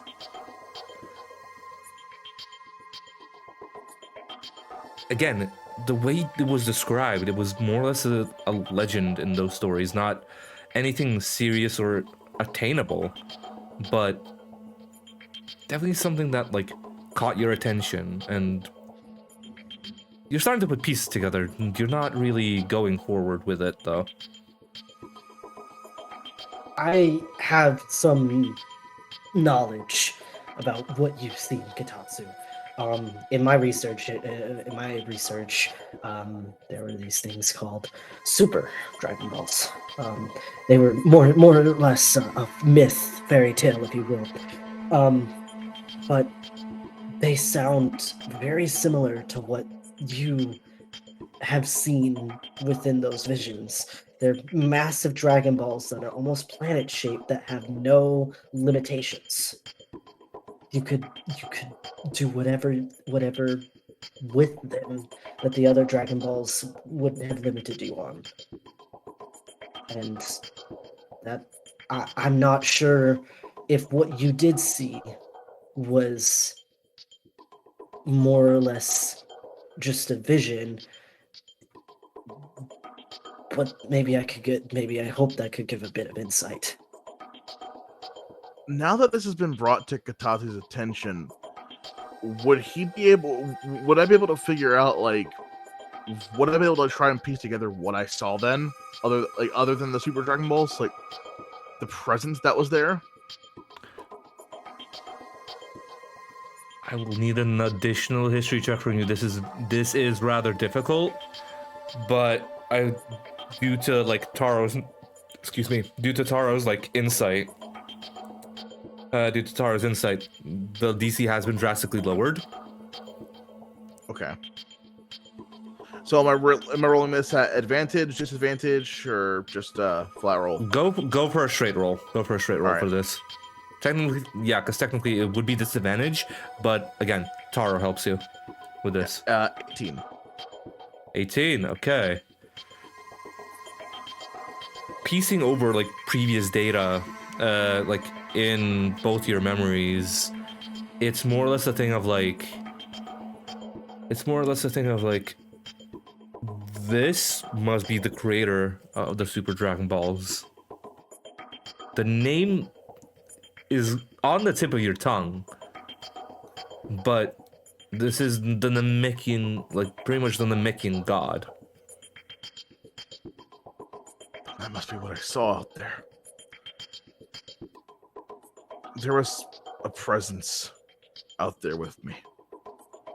The thing that made this amulet around my neck, that made it so hot, made it burning. It was a presence made entirely of fire. Surely thought it was the devil, but now that the Super Dragon Balls have been brought into the equation, I'm pretty sure that the thing I saw out there, the presence I felt, it might have been Namekian. Some kind of god, but the name eludes me. Taro, go ahead and roll another history check with disadvantage. The DC is going to be 22. Oh, shit. That's cocked.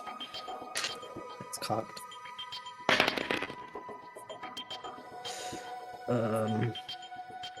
And funny enough, roll the 22.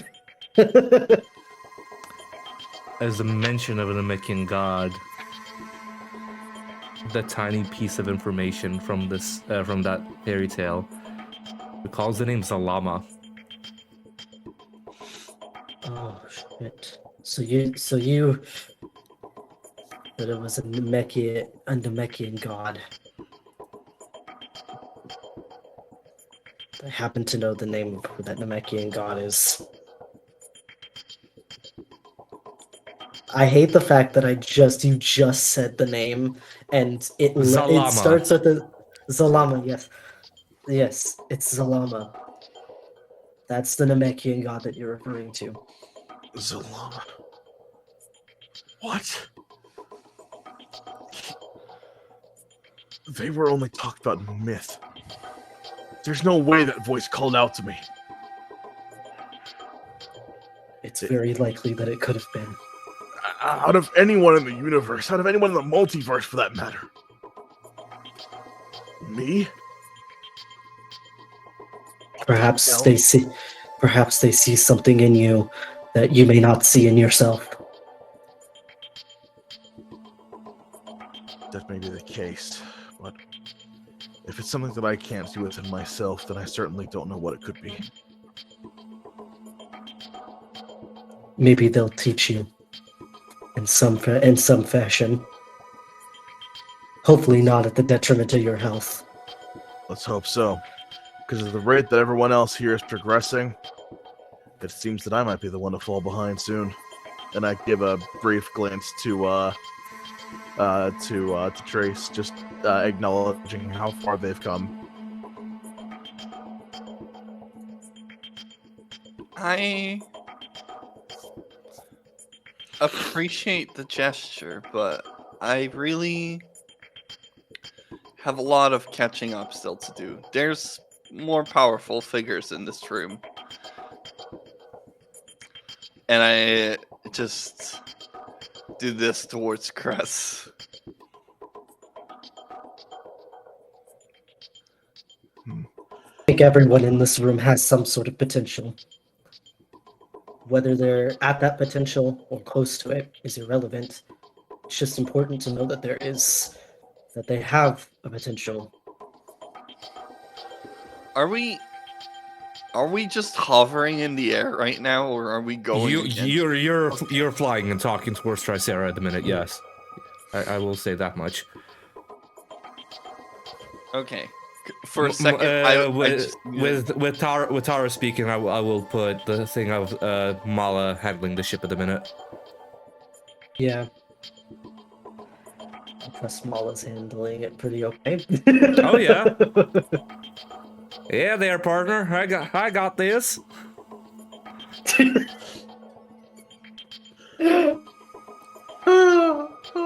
have my blessing. Anyway. Sorry. You also.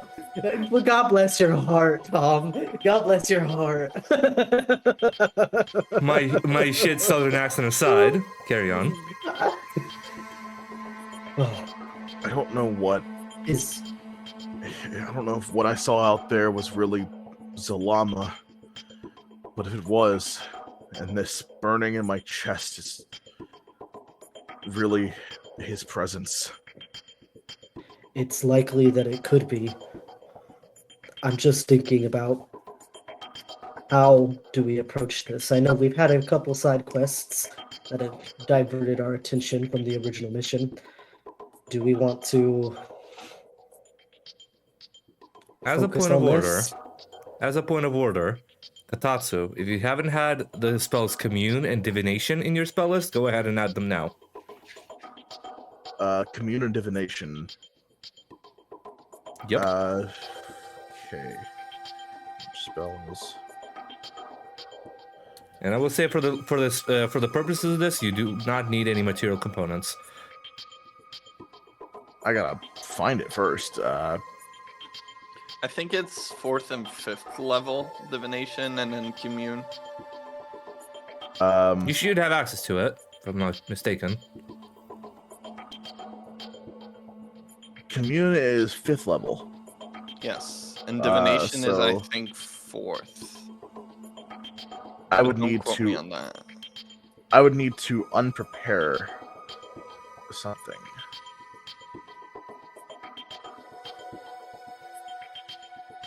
Did I misspell divination? Am I stupid? No, I didn't. Divination. No, I spelled it right. I just didn't see it for a second. I'm a little blind. It's all right. It's all right. You didn't get any sleep, so it's all right. Okay. All right.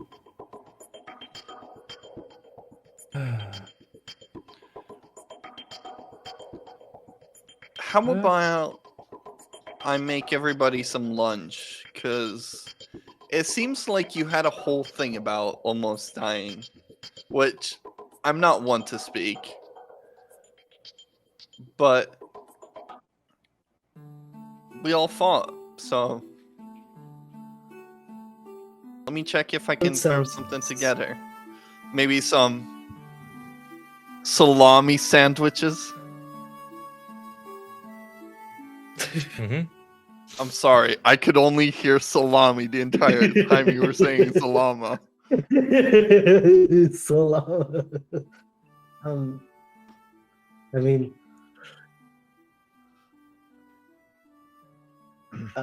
just Well, I may not be one for eating. I'll just probably have tea. Here you go. food sounds nice.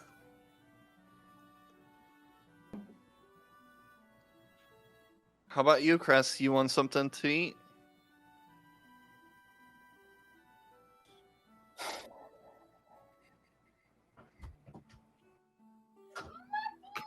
Some food. Doesn't sound too bad right about now.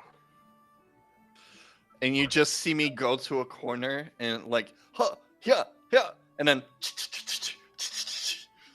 and it's just the link sounds of like throwing something in a pot.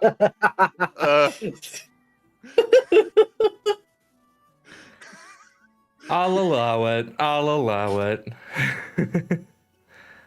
And I'll make us some pork cutlets in a veggie broth with noodles. That sounds Ooh. fire. That sounds so good right now, dude.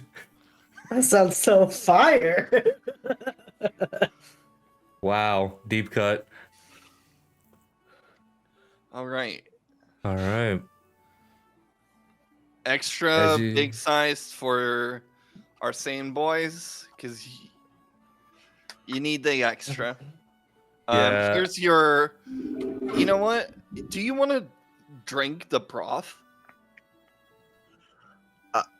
I don't see why not. Here it is. Mala, I'll bring you some too. Here, here. Sorry. And as you start to also make as you start to passing around the bowls, you just see Basil kind of in like that Tom and Jerry state with letting the nose lead him, just kind of wake up and just I just put the Food. leftover bowl, like the actual pot of making it, in front of him. yeah, both Mala and Basil chow down with no trouble at all. Unless anyone else wants to go ahead and do anything else, we can wrap this day of travel to an end. Actually, Just imagine, I just want to say, imagine Taro just being like, just stuffing his face. Because even though he didn't fight, he's still very hungry. I mean, you panicked your ass off and got the ship still flying, so. Which, as a point of order, it was about less than 50 HP from its 200. So it was on a quarter health, but as the day progresses, you see it, the nano machines slowly slowly close up the hole, patch up the wing, the engines start calming down. And as the sun sets, anyone else would like to do anything, or? All right, go ahead. after food is done, as I'm going around I pick up everyone's bowl, but lastly, I pick up Cress's, and you know, I used to be so frustrated with you, but you're not that bad, and I think I have a lot to learn, and I have a lot that I can learn from you. Would you mind if I trained with you?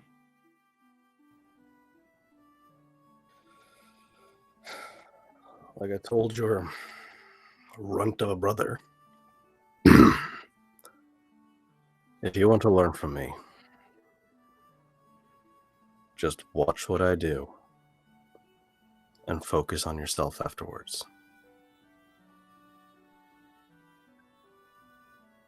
All right. And I plop down, like,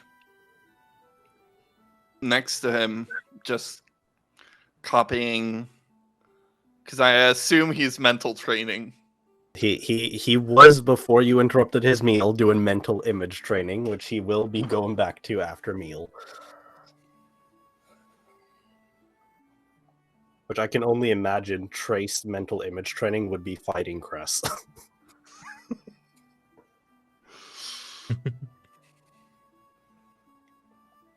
All right. That's it.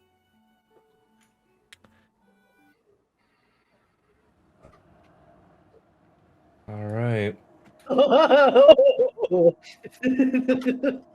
It's scary.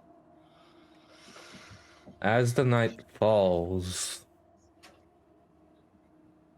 and all of you take your restful night of sleep.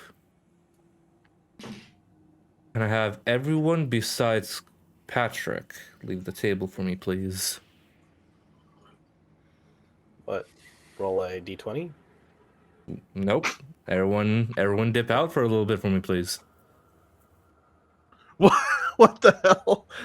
Everybody at the same time, too. That was great. Yeah, welcome. As the sleep takes you, Katatsu, it's a restful night. Feel something tickling the back of your head. This warm sensation. Not heat, but cold turning into heat. It's a weird mix of energies. And you feel your ki just reach through this feeling. And you start to see images. A bubbling tank. A tank of green liquid. Getting jostled and taken. A small, kind of pastel pink larval creature taking shape. Like kind of a pastel rainbow creature taking shape. Crawling out of that tank. Fully standing up. Into this chitinous abomination.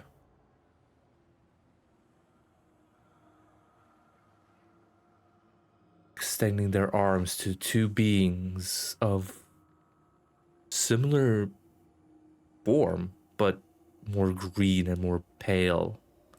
Very old looking. See the pearlescent creature put his hands on the other two. You see the energies from the other two just diminish and getting sucked up into this creature.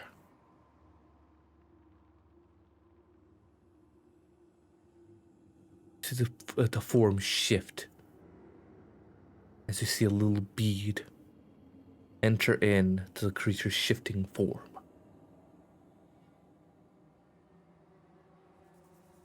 You see the seed wrap around the head as the head extends. The form glistens more. You see a few more scenes in rapid succession. The being come to life. Look at another, kind of an older creature of its similar bioandroid make, but more hunched, talking indescribably, from what you can hear at the minute. But the one word you pick up is liberation. Another scene passes, and you're outside as opposed to the dull black chamber that you're in. You see the sky, pale blue, but again, you start to see this from the perspective of this creature now. The arm lift up and just take out two red pharma ships in an instant, eviscerating it to dust.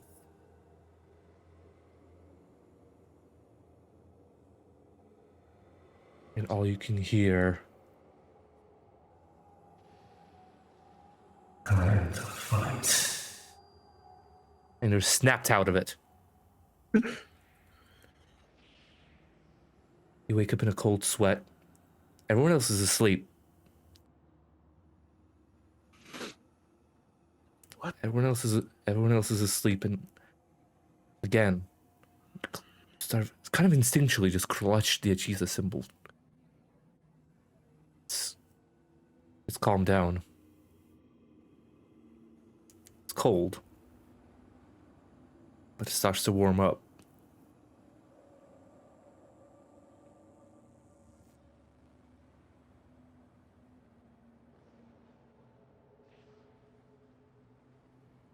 The hell was that? Go ahead and spend the spell slot for divination. Divination. All right. So let's find divination real quick. It should be in my. Oh my god, where the heck is there? It is.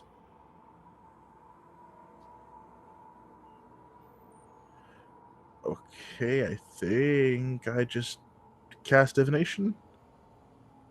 That's completely fine. Can I have everyone else come back to the table, please? Yeah, I expended a fourth level spell slot. Okay, good. So All right. Perfect moment to refill my water bottle. Exactly. All right, guys. So, as you all come to, everyone gets a long rest. Very nice. Yes. Do I regain those 3 hit points from being burned? Yes, you did. You little cheeky shit. But yeah, as the day is yours, what would you guys like to do? You have another full day of travel towards Tricera. All right, both Cress and Trey's doing mental image training. Tatatsu, Tara, what would you guys like to do for the day? I replaced with Mala and am now controlling the ship. All right. You see for most of the day, Mala's polishing his gun. I'm gonna spend the day on the ship meditating, just trying to come to terms with everything that happened and hope to Christ that it was just a fluke.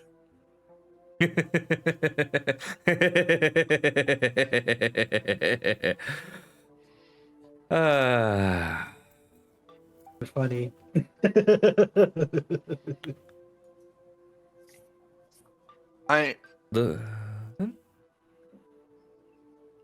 Building on what Dan said of my mental image training being Chris, it isn't actually.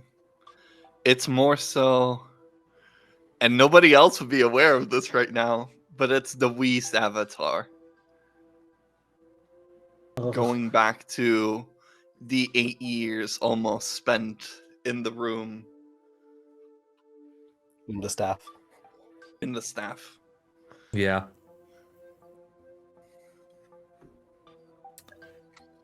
All right. As the day... Oh, God, again. Yeah. Okay. All right. All right. As the day passes... Can I have someone roll a d12 for me, please? Okay, I'll do. Okay. Sure, if you want to, go for it. D12. Where's my D12? My D12 is just gone, so I don't have a D12. Someone I'll else do it. I'll roll it. And there it goes. There it went. Somebody else. And there it went. I got it. It's gone. 7. 7. All right. Okay. I'll find it later. Yeah, it's fine. One second. I didn't have one, and I was like, I have percentile die, my my D4, my D6, my D8, and my D20, but my D12 is just missing from this set. Mm-hmm. 1 second. Picking up some stuff. What did you say? You'd roll a 7? Yeah. Okay.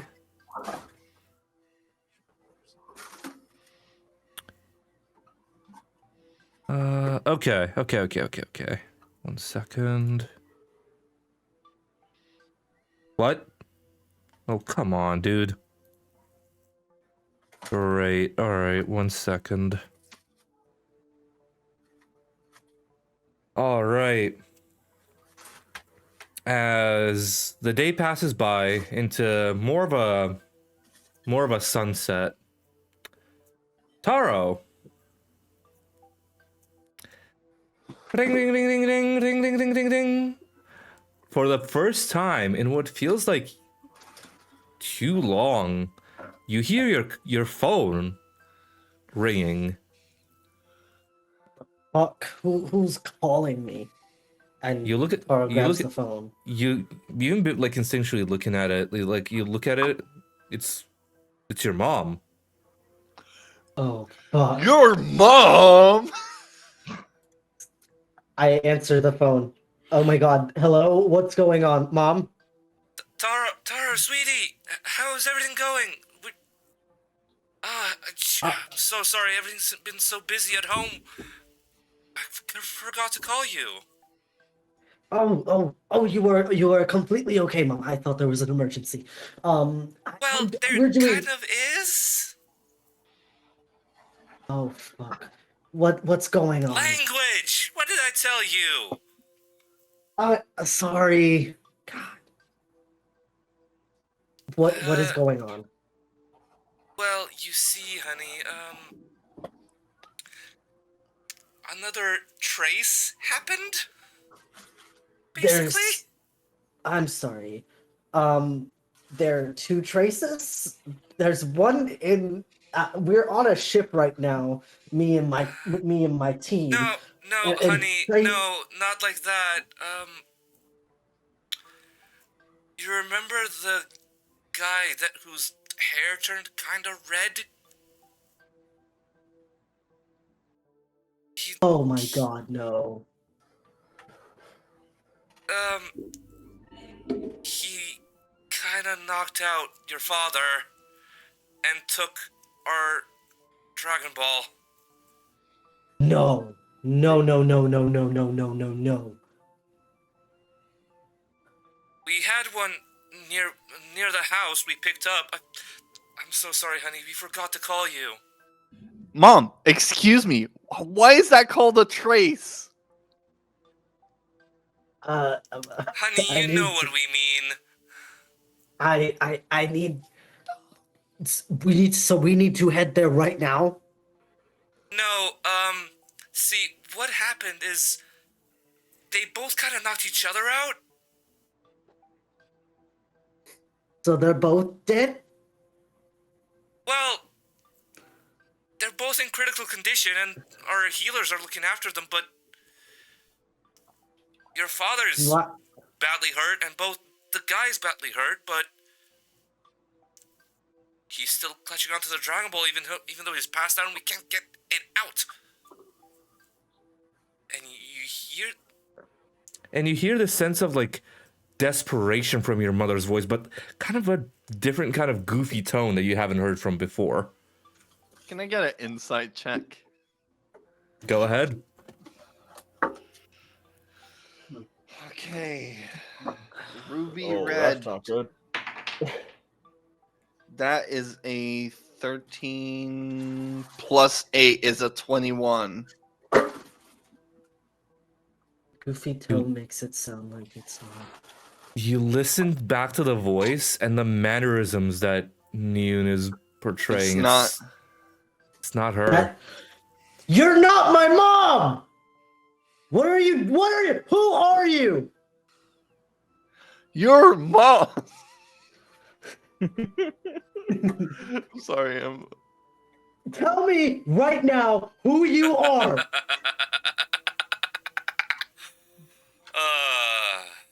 Okay. I'll drop the act. This is Red Pharma. We've held capture to your village. Hand us over the 3 Dragon Balls and we won't waste it to the ground. You are not doing such thing. We are not giving you the fucking Dragon Balls. Where's the Bitch. rendezvous point? Leak Village. You know where to find us. And they hang up. Y'all, we need to go to Leak Village now. We have what they want. I do not care. Our parents are there, and I'm not having my parents get fucking. I'm not having my parents be held captive by two. Oh! We need to go now! They said. Wait. You said it was Red Pharma, right? Yes. And if we have what they want, Red Pharma. And hearing Red Pharma mentioned is causing a lot of shit to stir up in my brain. So I'm just gonna step back and let everyone else discuss this while I think to myself about what the hell is happening. Haro's breathing for a little bit, but he says, that is Grace and I's entire village. Those people are like family to us, especially my parents. And I'm not having my parents be held captive. I don't care how bad my father has been to the both of us. We need to save them. Question. And make sure that they don't continue to fight for the Dragon Balls. We left Omari Island like a day and a half ago. Yep. Yes. How far are we from Tricera? You'd get there this evening. Like in a couple of hours with the ship speed.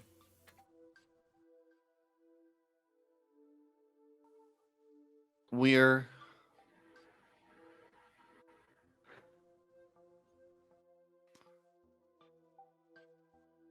I don't know.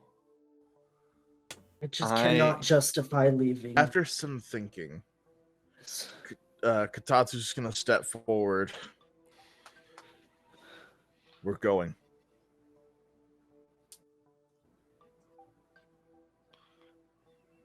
Going I where? agree.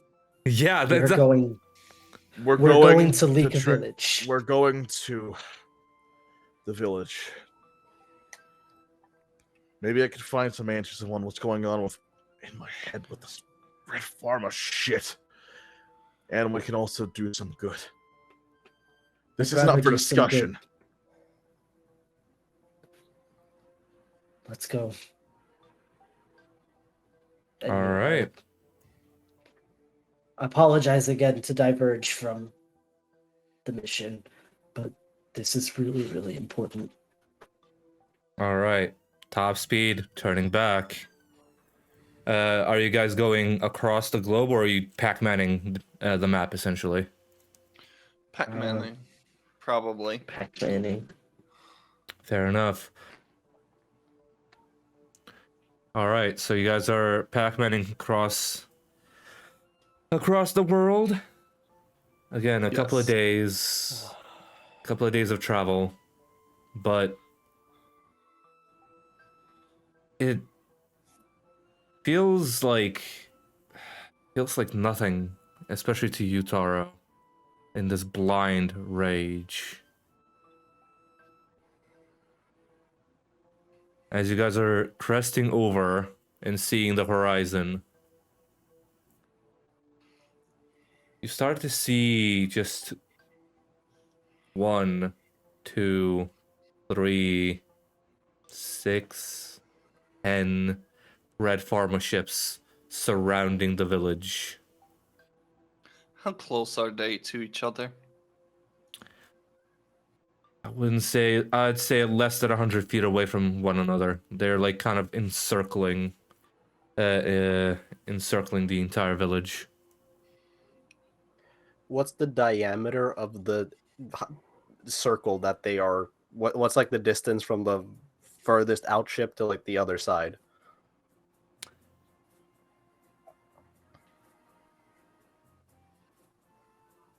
Fuck, this is way too happy. Sorry. No What's worries. the diameter here?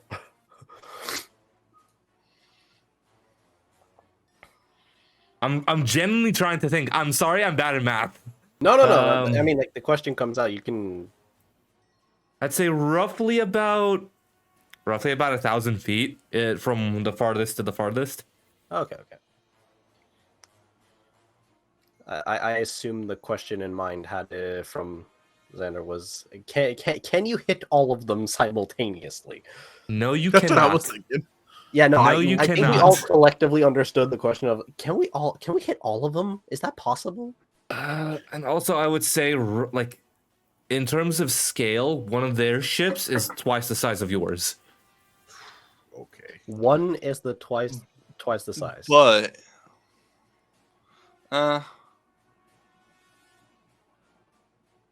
And from at least a military standpoint of you knowing stuff, Taro, you know that these ships are relatively small for a huge military force.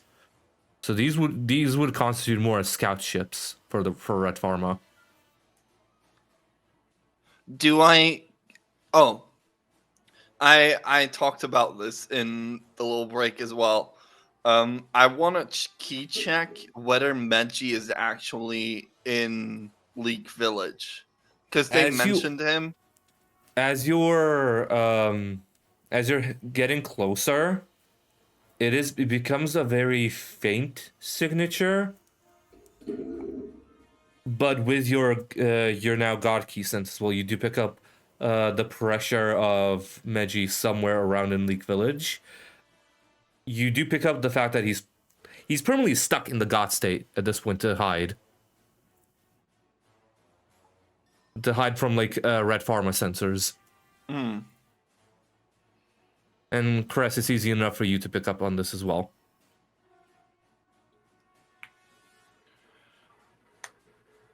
How do we approach this?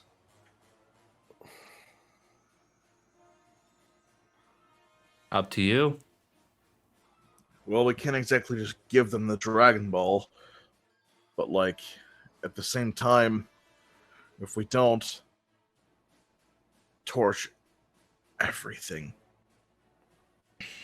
I know.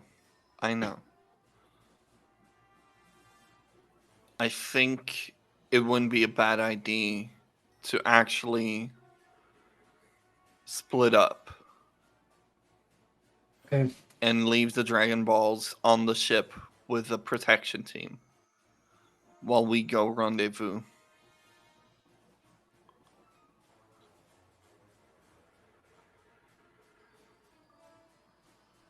I think Mala should stay on the ship with the Dragon Balls. Here. Somebody who can operate the ship and has long range. Good thinking. And we can keep Yeah. Basil on here too. Yes, Basil and Mala need to stay on the ship. I think Katatsu and I go one way, Press and Trace the other. Okay. That can work.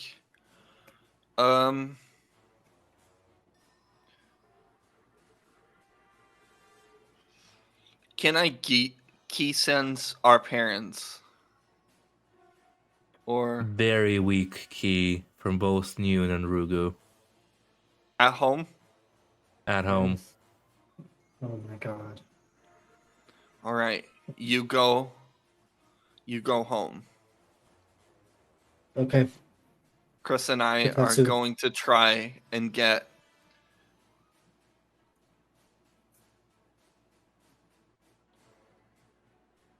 reinforcements, maybe. Okay. You know who Are I'm you talking suggesting about. what I think you're suggesting? Yes. Probably have to do a confrontation first, but I think that could be fun. Okay, Katatsu, let's go. Yeah, let's go. All right. So as this split happens, I'm gonna need a couple of things from either of you. A couple of questions. Are y'all swapping your key to Divine to boost in your stealth? Because I assumed Mikey was permanently divine at this point. I'm more so asking the rest of Okay. the party. I kind of also yes. put that in the some state with both access to SSG and the base form god key that it's also in permanently for Crest. Yep. If I'm able to keep it on, then I'm going to keep it on to avoid detection. All right. Me too. Cool. So this will be a significant increase to your stealth, to your two stealth, and this will be a very much a very close success for you two to get Meji. So I want, go ahead. Let's start with Katatsu and Taro first. I want both of you all to roll stealth checks with, I'll say straight roll this time, because again, you're divine key. You're going in very stealthily at this point. Yeah. That is 16. 16, Katatsu. Gotta roll that at disadvantage because I'm wearing armor. Nah, don't worry about it. Roll straight. Oh, all right. Well, then 19. 19. All right. Again, for just all purposes, we're using armor and stuff just as equips, not as actual like disadvantages or stuff like that on our party members. So Okay. just as general stat boosts. So let me go ahead and 1 second. There we go. All right. Okay, so this will be a skill challenge as well, I will say. You sneak through the first few sensors. You see which are like... This is definitely been already a very changed village from what you've seen before, Taro. The village here seems to have like a very much a strong Red Pharma military presence. You see like these squadron goons like out and about walking everywhere. The houses that are around have been like more or less shut, like either by the residents themselves or shut off with red tape by the Red Pharma goons themselves. And from looking around, Tara, you have a sense that by brute forcing themselves into the village, Red Pharma have already taken some casualties.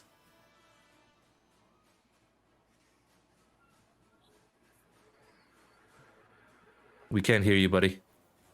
Oh, this is so painful to watch, to see. I don't ever remember it looking like this. Well, I can't. So angry. Well, I can't exactly understand where you're coming from. I can at least empathize with you. But for now, we gotta keep moving. Okay. All right. As you're moving along towards your home, Taro, you go ahead and both of you roll me another stealth check. Both of us, or just Taro? Both of you. Both of you. Oh, yeah. Oh shit! I keep dropping the dice. I'm so 21? anxious. 21, all right. That was caught. It's 9 plus 10. I keep dropping it, and it's not like. Oh my god, this is ridiculous. You gotta remember to bring a tray next time, buddy. Huh? You gotta remember to bring a tray next time, bud. I don't have a tray. Get a tray. So that is a Shit. that is a 13. We won in a 13. Okay, so that's one success, one failure. Second. Oh god. Okay, go ahead. Okay. As you sneak past a few more houses, you finally make it onto this, like, your home, like, home road. You're about a few steps away, but you see a couple of other, like, Red Pharma soldiers posted, like, nearby. I'm gonna need a third and final stealth check from the both of you if you want to make it inside. Alrighty. That is a 18. 21. 18 and 21, that is both successes. As you guys are heading past Taro in just this kind of fury, you stealthily grab onto one of the Red Pharma guards and you just snap his neck and you kind of slide him you slide him into the building and kind of drop the guard on the side of, like in like your kind of the side of the entranceway. And before you can even know it, your mom just tackles you.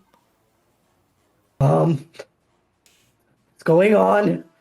What has Baby happened since boy. we've talked?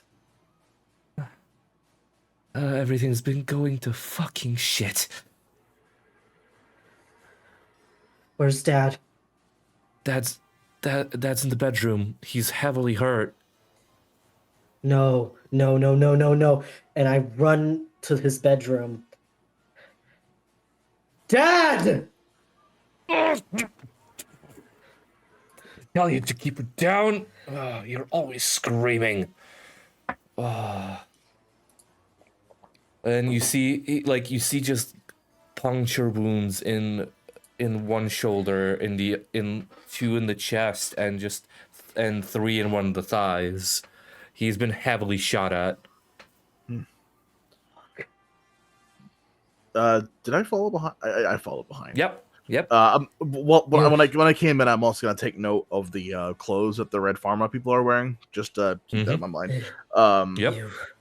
And when I see Taro's dad on the bed, I'm just gonna give him I'm gonna look at Taro, and I'm gonna say, "So, this is the father that you both have mentioned to me." Correct. Well, But I feel so angry. well, save your anger for now, and then I'm gonna place one hand over Taro's father. This might feel a little weird, but trust that it'll help you. You the Mexicans that passed by before. Go ahead. And I'm going to cast Cure Wounds. All right. And how much do you heal for? That heals for 10. 10. Not necessarily much in terms of Rugu's health pool, but very much aids in getting him off of death's door, from what you can tell. You see just one crick near, like in the shoulder, just kind of one puncture wound just kind of close up, and a couple more in the thigh. You see this. He's still struggling to get up, but he's definitely better. I understand I'm it isn't going much, but I need you to stay and rest for now. Of course. Please. But I'm going to fight for you. Where's the other one? The other. God. He's with another one of our team members. We've split up. I came to find y'all first. Not Trace. I fought what was his name again? Meji? Before these assholes showed up. A duel for the Dragon Ball. That's what he requested. Do I have Trace's can I communicate with Trace in some way? Yeah, easily enough. Trace. You have the earpiece still, so. Yes. And on the earpiece I connect to, and I say, Trace, can you hear me? Yeah. I have some news. Dad has seen Meji. Meji is here. I'm already aware, you doofus. Shut the hell up. Anyways, I didn't know you were aware, actually. This is rich coming from me, but can you two stop bickering even if it's over communications? Gotta go. Talk to you later. Okay. Beep, beep, beep, beep. Okay. Anyways, I'm going to fight for you. I know you didn't want me to come back. You were disappointed. In fact, ain't quite angry at me for how I performed last time. But I've gotten stronger, and I'm proud of who I am, and that's not going to change. I can sense that much. But if you fail, you die. You know that, right? Yes. And I'm willing to take that fucking risk. And your mom bops you over the head with a paper fan. Language. Mom! What did I tell you? You sound just like the imposter on the phone. What? There was an imposter on the phone who was trying to mimic your voice. Oh. It was one of the Red Pharma bitches. You just Damn it, don't run, Mom. do you? KO. Mom! Fatality.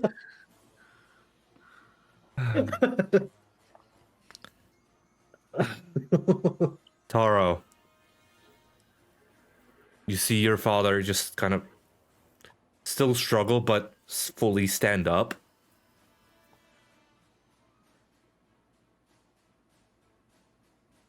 He looks at you, and for the first time, what you can read from his expression, his eyes give a genuine sense of pride towards you. That's the first time I've seen that look in your eyes. He I puts think ever. puts his hand on your shoulder. You don't need to fight for me. Fight for the village and fight for yourself. Fight for our Saiyan pride. Yes, I will. See him kind of just struggle a bit more, but still stand straight. Even to your own better judgment, Katatsu, he's still standing there. Oh, Lord. Again. Go. Meet up with Trace. Get them out. Just watching. Just watching. I'll do that.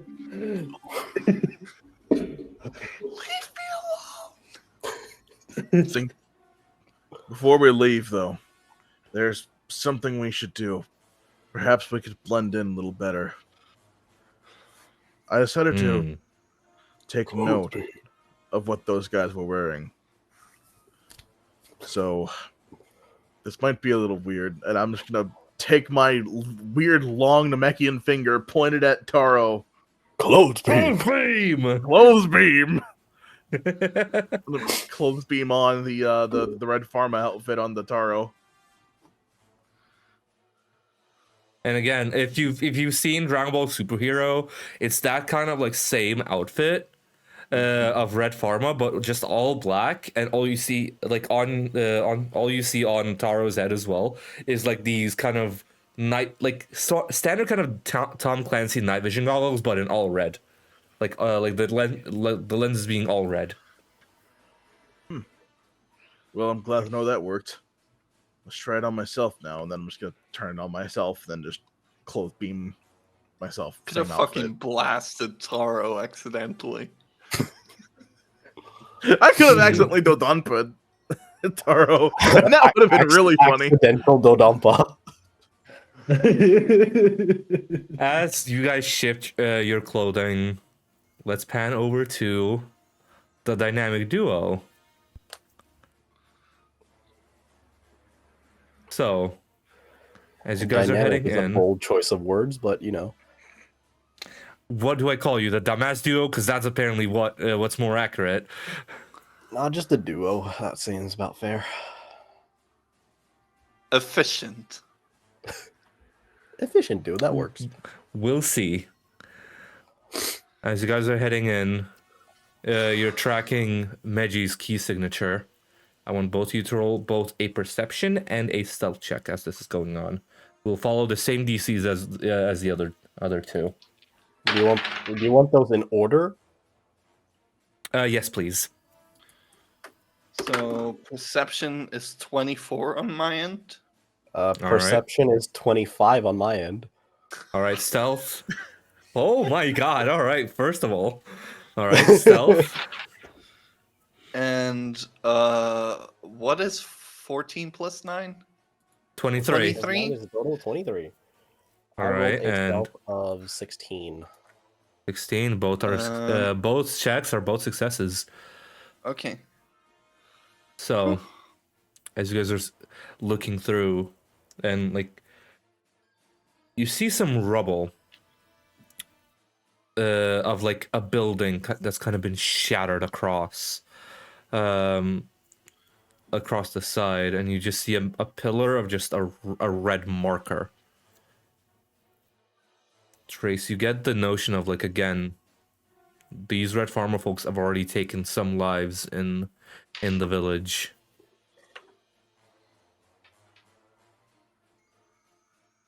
We should hurry. It's Yeah. You have spotted Meji's god key signature. It's a bit ways away. From what you can gather, it's a bit on the other side of town. So it will take you a little bit of time to get there, but if you guys are stealthy enough, you will get there pretty fast as well, given your own speeds. This is my hometown, right? I spend enough time. Yeah, it's easy trying enough for to you guys hide to like from my dad. So I assume I guide us more so. Yeah, you're taking the lead, even though at some points you see Crest pointing out things that you didn't see at first. But it seems to be more small things of like a red pharma like helmet placed there where it shouldn't be. But just kind of smaller things like that. Okay. As you're progressing through and into like more of the, whereas I would believe your house would be more on the southern west side. This feels more like kind of eastward of the like of where the settlement how the settlement is structured. From like the main entrance where you came from, it's more that way, but your house is more that way. Okay. So it'd be a bit less of a time for you guys to get there, I'd say, than the other troop, but still. Go ahead and make another perception and stealth check for me, please. 17 plus 8 is 25. 25. Quick maths. I got a 23 on perception. All right, go ahead and roll your And stealth, a please. 22 on stealth. Another 16 on stealth. Both are successes with Crest barely making through. As you guys are making your way through, like, as you guys are skirting around, like, a bend in the road, Crest, you kind of don't notice it, but you trip over a little pebble And like before even making any noise, Trace just catches you and just writes you without even saying a word as you all continue. And what you see is a home that's just red taped, pretty much. And you've noticed a couple of them on the way, signaling casualties. You see a home that's been red taped, but the tape itself is spread apart. It's ripped. And you see 2 dead bodies of pharma soldiers just laying on the around the doorway, with puncture wounds in their shoulders, from what you can tell is a key attack. We But weren't you there, but similar to Rugu's wounds.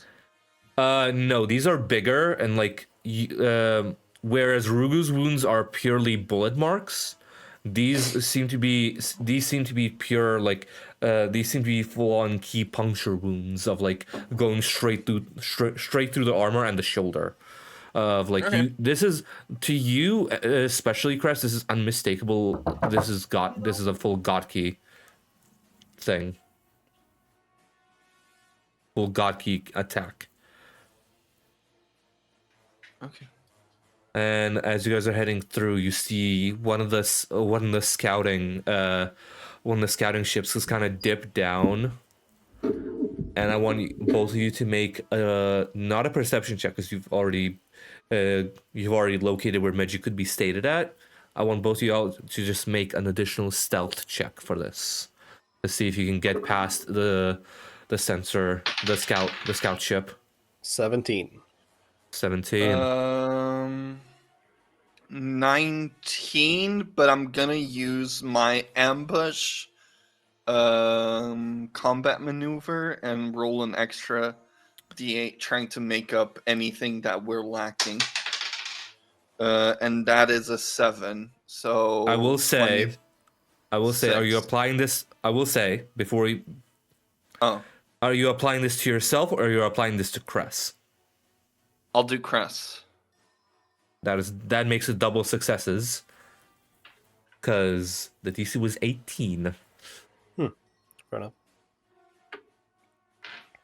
So as you guys are heading through, just narrowly dodging one of the spotlights from the scout ship, you kind of pull it, grab Cress's shoulder, and just lead him into this building. You see what seems to be just 2 bodies in the living room. As you guys are entering in, you see 2 bodies in the living room of more of an elderly couple of Saiyans, both hair and tails fully gray. From what you remember, Trace, these used to be the owners of the old bakery that Yoon used to get all you guys' bread from, during the winters especially. Bullet marks both the shoulders and square in the head on both the couple. But you see, kind of hunched over behind the couch, just this willowing tuft of red hair.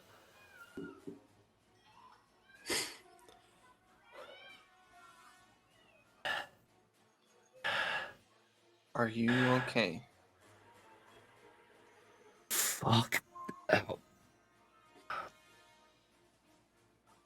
Didn't think they'd fucking get me. Now you're here to finish it off, huh? Meji, listen, We- you sack of shit. You thought you were this big shot back at the tournament. And look at you now. On your last fucking breath.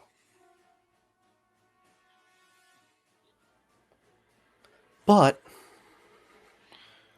I have an offer for you.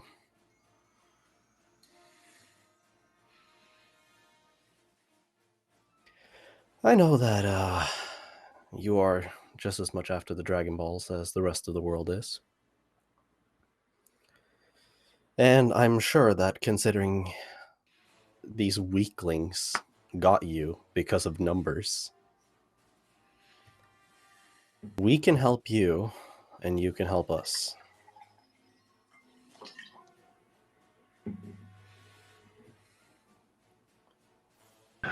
Given I don't have much of a choice. You really don't. You're saying after my own heart, Chris. I sense something's different. You've caught up, didn't you? Caught up. At this point, I'm sure I'm ahead of you. After all this is over, I'd like a rematch if you don't mind. I was afraid you weren't going to ask. Where'd be my pride if I didn't? And Crest reaches from his pocket and takes out one of the Sensibine extracts. All right. He hasn't given it yet. Hold on. All right. Hold your horses. All right. You're a tough guy. Drink this. Let's finish off this shit here. And then you can have your fight. Got it? I'm excited for the fight ahead, I guess. Drink up. He catches it, pops it, and you see there's just a similar wound to what he left to the guards outside on him. Like, from what you can gather, Trace, you specifically, you know, this is like this massive gash in like his side. This was left by Rugu. I see that got to you. That bastard's your father? Shit. Motherfucker that- was stronger than I expected. Oh, I know. Didn't our fight back at the tournament teach you not to underestimate someone? Or did you really fall for that same shit again? Do you mind? He was keeping up with me in my god form as a Super Saiyan 2. Yeah, and? I've never seen that before. Don't mind. Come on now. I was caught off guard. That's it. Just like at the tournament. Fell for the same shit again. I guess Be I sure have something to your learn from you pride- too. Be sure your pride doesn't turn you hubris. Watch your mouth, human. This alliance is only temporary. The Your feeling's fight isn't mutual. with me. No, but don't make it so. Trace, you'd be doing yourself a favor staying out of this. This is between me and him, not you or any of your other lackeys.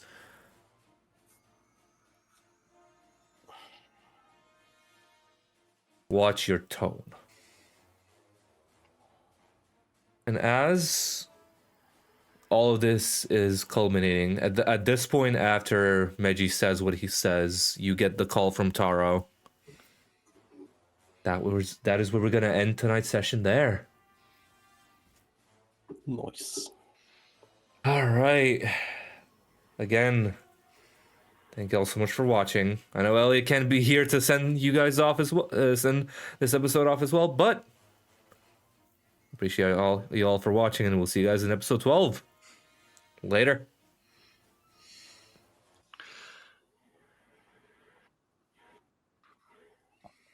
There's Elliot.